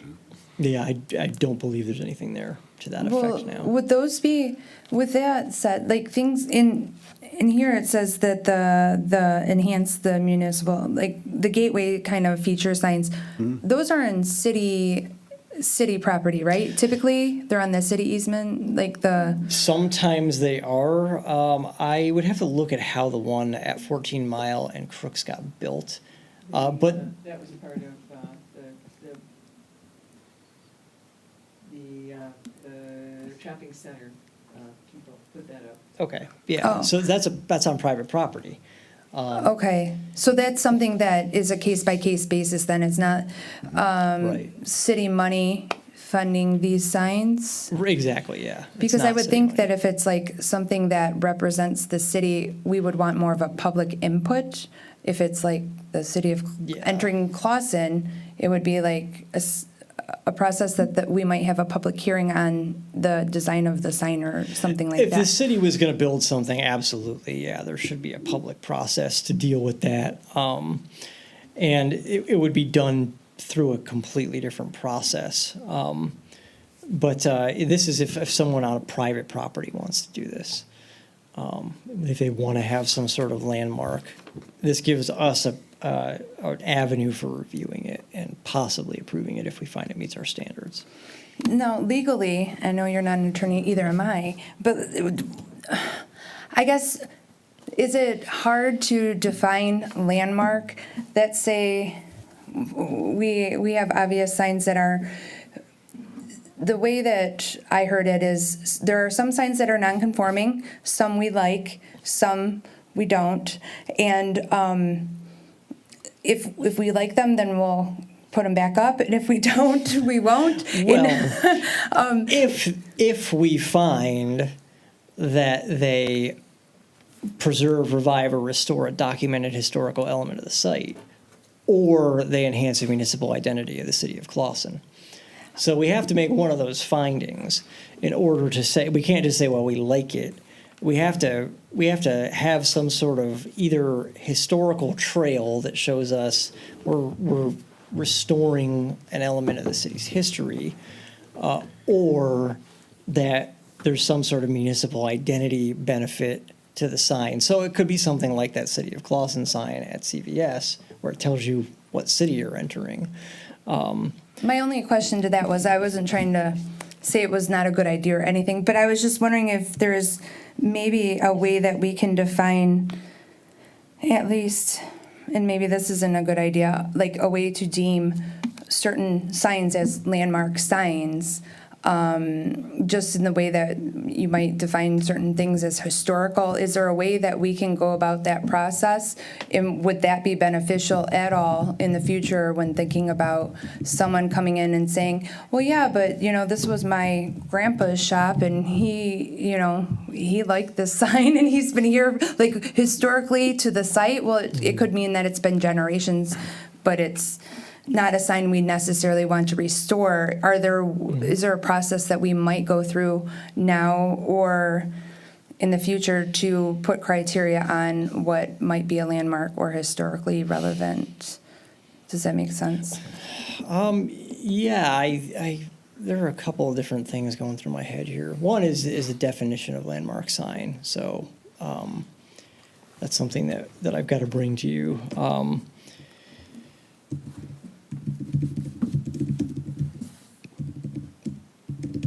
But I think the thrust of your question is going in somewhat of a different direction. Basically, I think, correct me if I'm wrong, but I think what you're getting at is there a way we can look around the city now and say, Yeah, like the we are historical identifying the chicken, the shoe, and the Right. the marquee as landmark signs, and if anything were to happen to them, they could be rebuilt. I know the historical museum is going through and doing their process of they're doing their like signs. There might be a way to have us, I don't know if this actually helps us or not, but have us offset it to them to say, you have historical data that's relevant for these certain properties that deem them historic or landmark, and that might kind of put us in a place where we're able to say yes or no to a non-conforming sign that might come in front of us, right? Because it's not so much left on us to be subjective on, does that make sense? Well, Joe's gonna come back with a Yeah. definition of landmark, though, and in I- preservation, they consider 50 years an awful lot of times as historic. I can think of a lot of non-conforming 50-year-old signs Yeah, well, yeah, and there's definitely some that you wouldn't necessarily want that we to wouldn't stick around. necessarily want to say, yeah, They're you're, not landmark or something that, so I think when Joe comes back with his definition. thanks. Yeah, I'll give that some thought, though. Okay. But yeah, I'll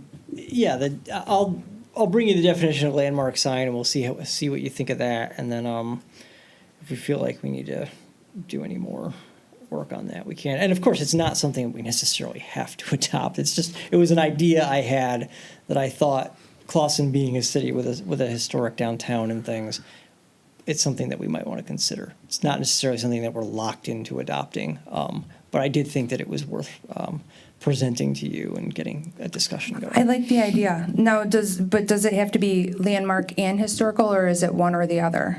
It could be, well, you got to make two of those findings. So you have to find that it's not injurious to the public health, safety, and welfare. And then you either have to find that it's preserving, reviving, or restoring a documented historical element of the site, or that the sign enhances the municipal identity of the city of Clawson. And I could work on these standards too. There might be some other criteria in there that we could cite, but that was what I came up with, as I was working on this.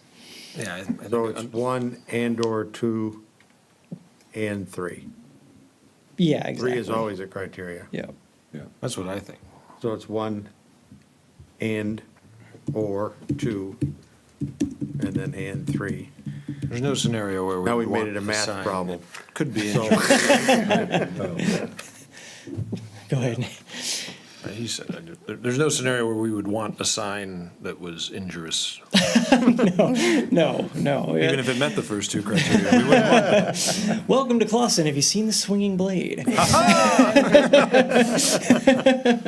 Gotta go check it out.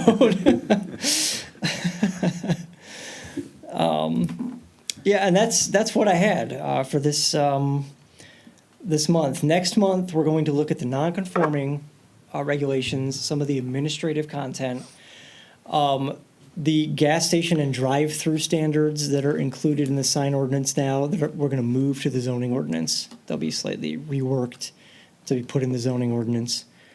And then murals, how we would handle murals if we take them out of the sign ordinance.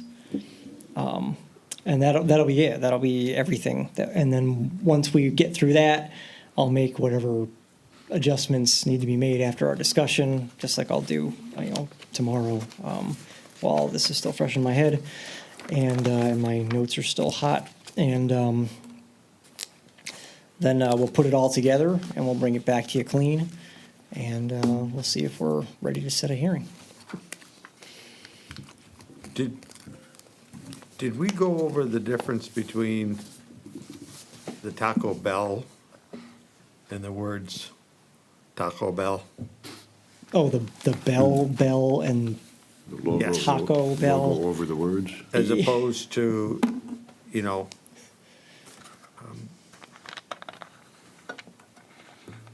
like I could put a Chevy bow tie up, and everybody knows what that is, but it's not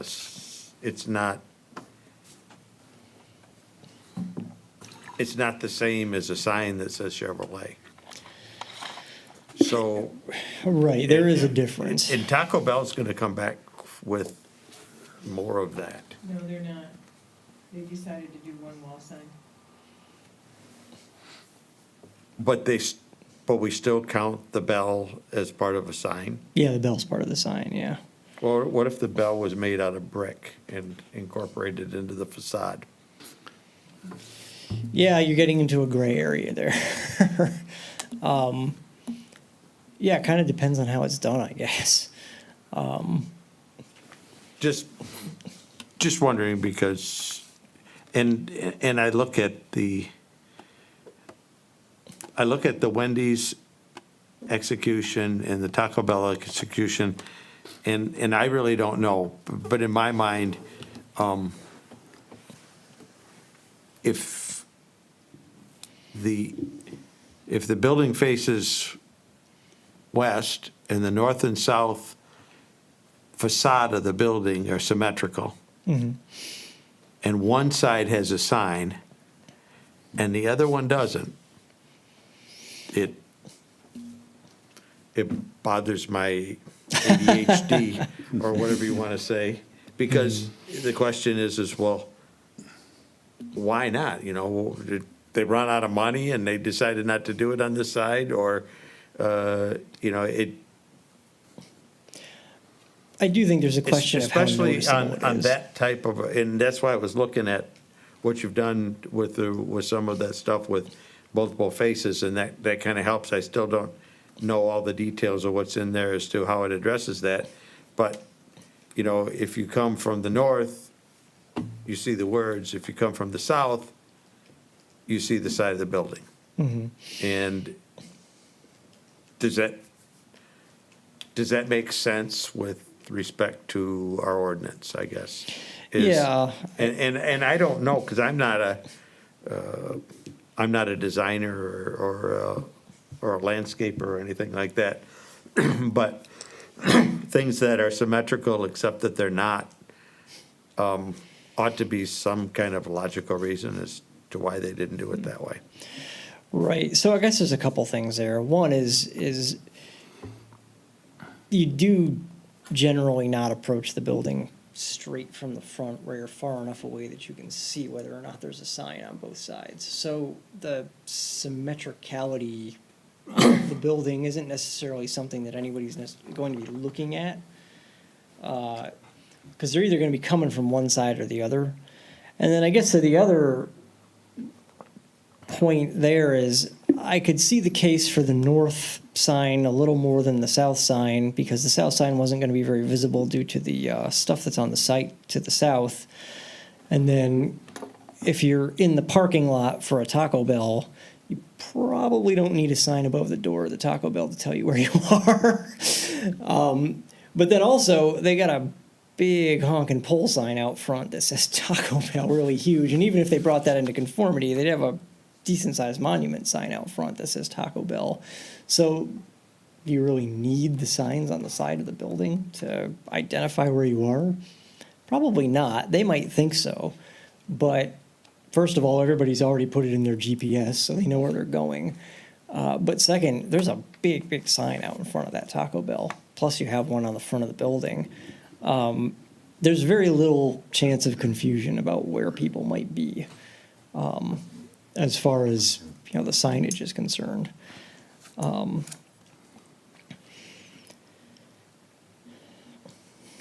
agree with everything you said, except if the designer wanted to make it symmetrical and put it on both sides. If he was able to keep it within the square footage that's allowed. Well, That's gotcha. Sure, then I we can don't talk. know if your new wording allows that bonus area. Well, nah, it doesn't face a right of way, so the bonus doesn't really cover that. No, it's a private driveway that sign on the north faces. So yeah, that wouldn't be covered. But I'm not really positive, and I have to go back there, but I think we'd let Wendy's do it. Yeah, I'd have to think. And I think they brought that up, but I don't have the minutes in front of me, so I'm not really positive.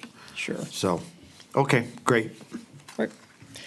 And that's it for signs for tonight. So.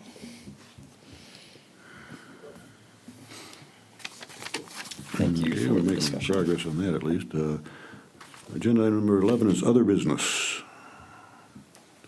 Does anybody have any other business? I have a question about what street is that? The houses on Phillips. Doesn't seem like anything's been happening for like, Oh, They yeah. turned over the. Wanna-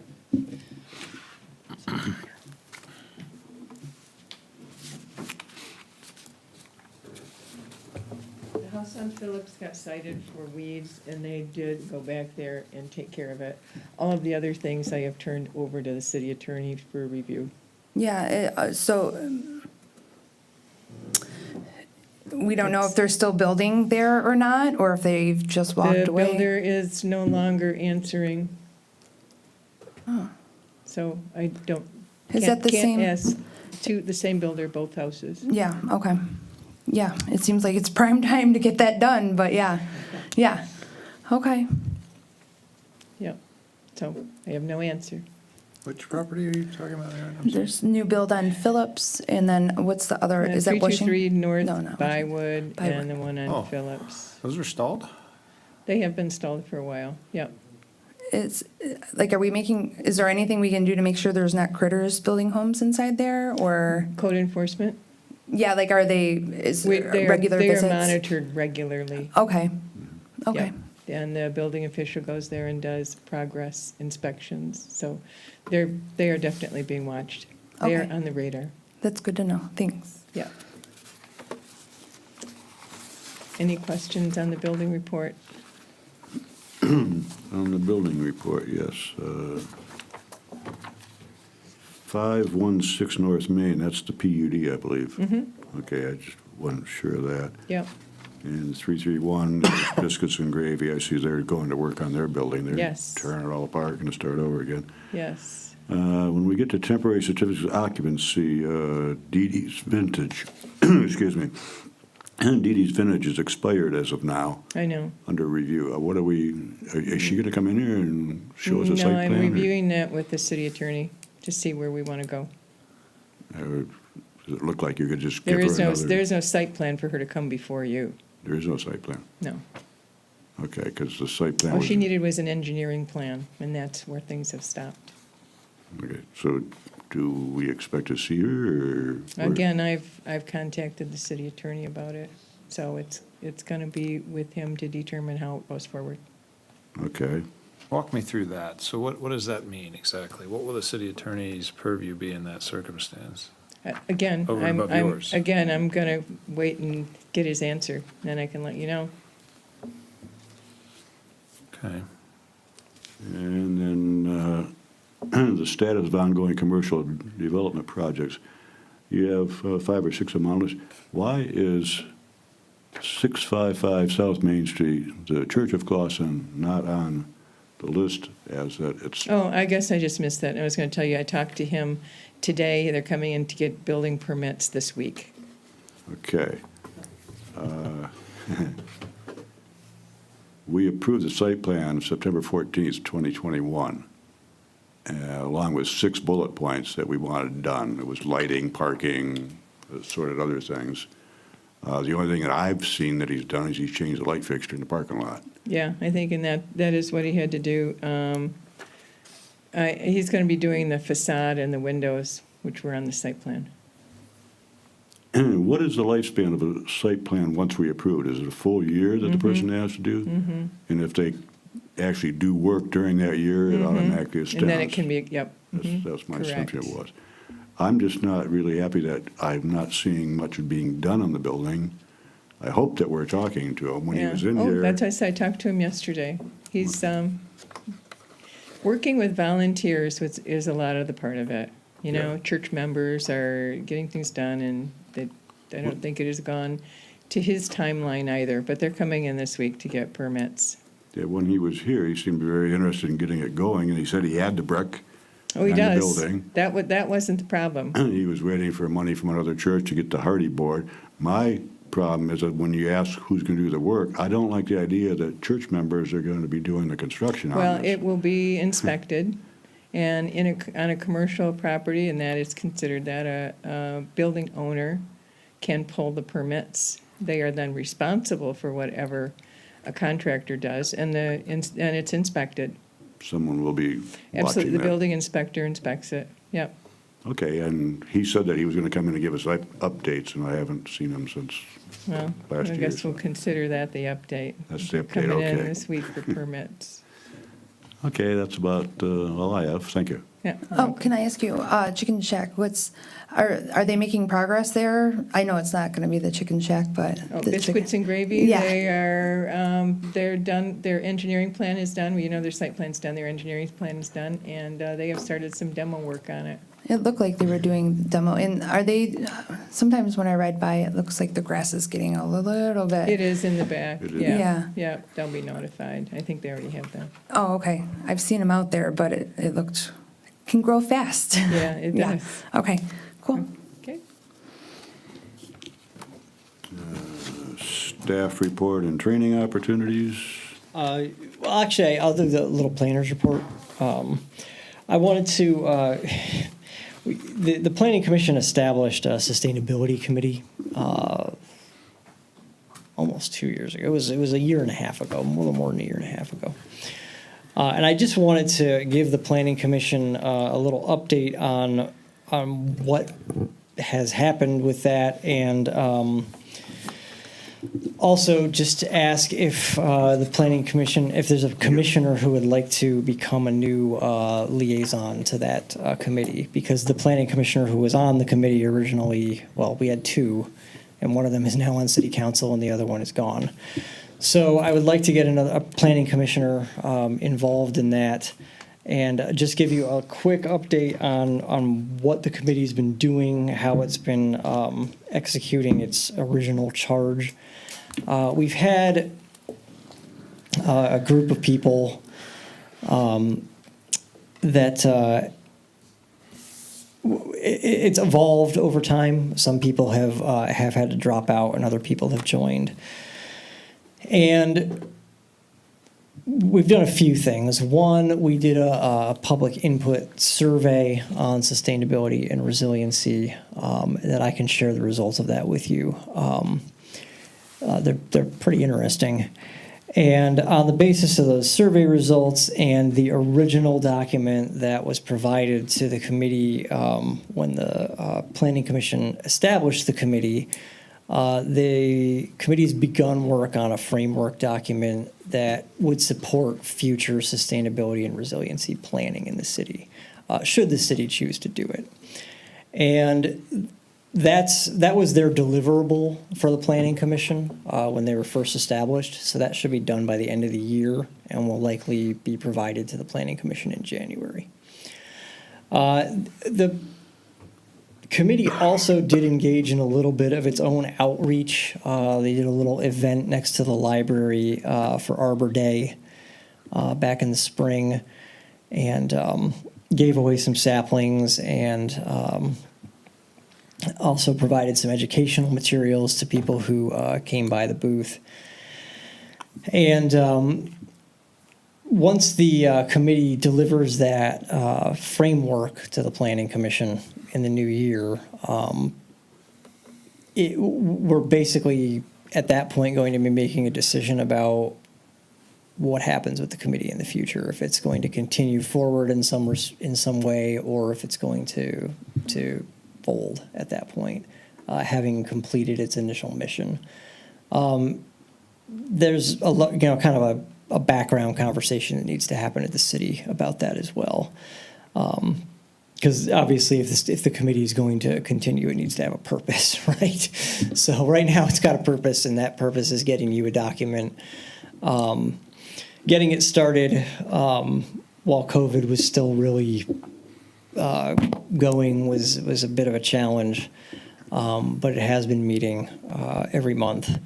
And like I said, they're about halfway through their framework document, and I'd like to share the public input or the results of the survey that we conducted with you at one of your future meetings here, probably your next meeting. And we may even have some document to share with you as well, a little bit of a preview of that. But I wanted you to give you an update on that. I know it's been a little while since we talked about it. And then I was also wondering if there was a planning commissioner who was interested in taking the place of our resigned planning commissioner who was on the committee.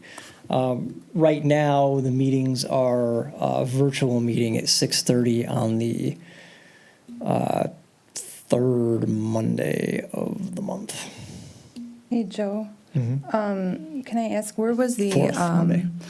where was the public survey put out at? Nick might be able to answer that better than me, actually. We shared it on our social media and newsletters and whatnot. So, and this was probably a couple months ago that this was done, so that's why it might not seem recent. Okay. Yeah, it was done over this winter, yeah. And when you share the report, I just thoughts, since hearing things back from school board and things, unrelated things, right? But getting public input, it might be helpful to share like number of respondents, and I don't know if that's what style you're planning on sharing it with us, of like just like this is what they thought about this question. Yeah, we'll Or, provide like, you the full results, and that will include the number of the respondents. number and of, things. okay. Yeah, our plan, we've got the full results, and we're just going to provide it all to you. And when they share that with us, are they going to, remind me, is their intent to have us put into practice some type of ordinances that fit that framework moving forward for landscaping, or? Ultimately, yes, that might be one of the things that comes out of this. The city may ultimately do a full-on sustainability and resiliency plan. That's something that could possibly happen in the future. And that's, of course, ultimately up to city council, right, if they want to pursue that.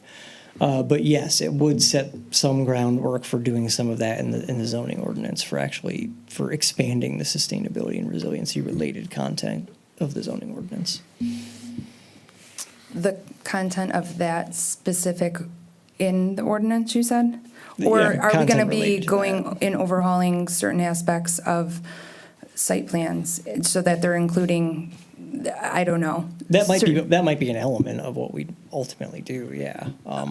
I don't know at this point what we're going to be doing necessarily, but yes, it should point the way to some changes that we could make. So it's not going to be like if we adopt all or nothing kind of thing? No. Yeah, okay. You're looking for more to do, aren't you, Nate? No. I thought you were on the Yeah, I committee. mean, Weren't I you on the understand. committee? Oh, no. Were you- what Another committee? meeting, and more commitment of Oh, yeah, time. that's right. I understand. So It's you're tough to open commit then, more time. But if anybody is interested, we would be glad to have you. How many members are currently? Right now, we have 6 regular members, yeah, so. And that's formed of who then, if it's not any of us? Well, one of the city council people, Glenn, Okay. is one of those members, and then the others are citizens. Okay. David Pernick was the planning commissioner who was on it, but of course he's resigned. From both. What's that? From both. He's not part of this. He's not part of either one, yeah. In the strictest sense, what prevents the agenda or the purpose of that commission, those activities from being part of planning commission? Anything? Under the previous city administration, I just think it was thought that it should be established as its own little working group. And that's how it was done. It was established, the planning commission established the sustainability committee to put together this framework. And I think, I remember when we did that, and I still believe there's a lot of value there, so that it wasn't like all of us going out and sourcing these certain things, because there's a lot of time and energy put into that kind of thing. So I think it was more so just to kind of be an extra layer of support for us, from what I understood. Yeah. Yeah, they're doing the groundwork on the framework so that the planning commission doesn't have to, essentially, and the planning commission will then receive the framework document that they came up with and can do whatever it wants with it in terms of altering it and things like that. But the group that we have now has actually been extremely engaged. They've even on a volunteer basis written some newsletters and things like that have been put out by the city. So it's been kind of interesting working with them. So the committee is still a public entity. but Right. they work a little more informally. Yeah, their meetings are open to the public. They are open to the public? Yeah, you could tune into one of their Oh, meetings. Yeah. are they on YouTube? I've never seen them on YouTube. They're not on YouTube, but the links are on the website, the city Okay. website. Can we let you know? Can we email you if Yeah, we're yeah, interested? absolutely. Okay. Yeah, no, nobody has to make a commitment tonight. Yeah, email me if you're interested. Bad out commitments, I gotta say. Thanks. If that's it for staff, seeing no attorney here, I don't think we have any legal update this evening. And so I will entertain a motion to adjourn, unless someone else has any comments before the, any closing comments at all. We're all happy? Motion to adjourn, then entertain. Motion to adjourn, Mr. Chair. Second, support, Support. Roll call, please. whoever. Mr. Fitzer, Yes. Mr. Harrow, Yes. Mr. Cusero, Yes. Mr. Nushai, Yes. Ms. Redmond, Yes. Mr. Sinaki, Yes. Mr. Tinlin. Yes. Meeting's adjourned. Thank you, everyone. Thank you, everybody. Does anyone need a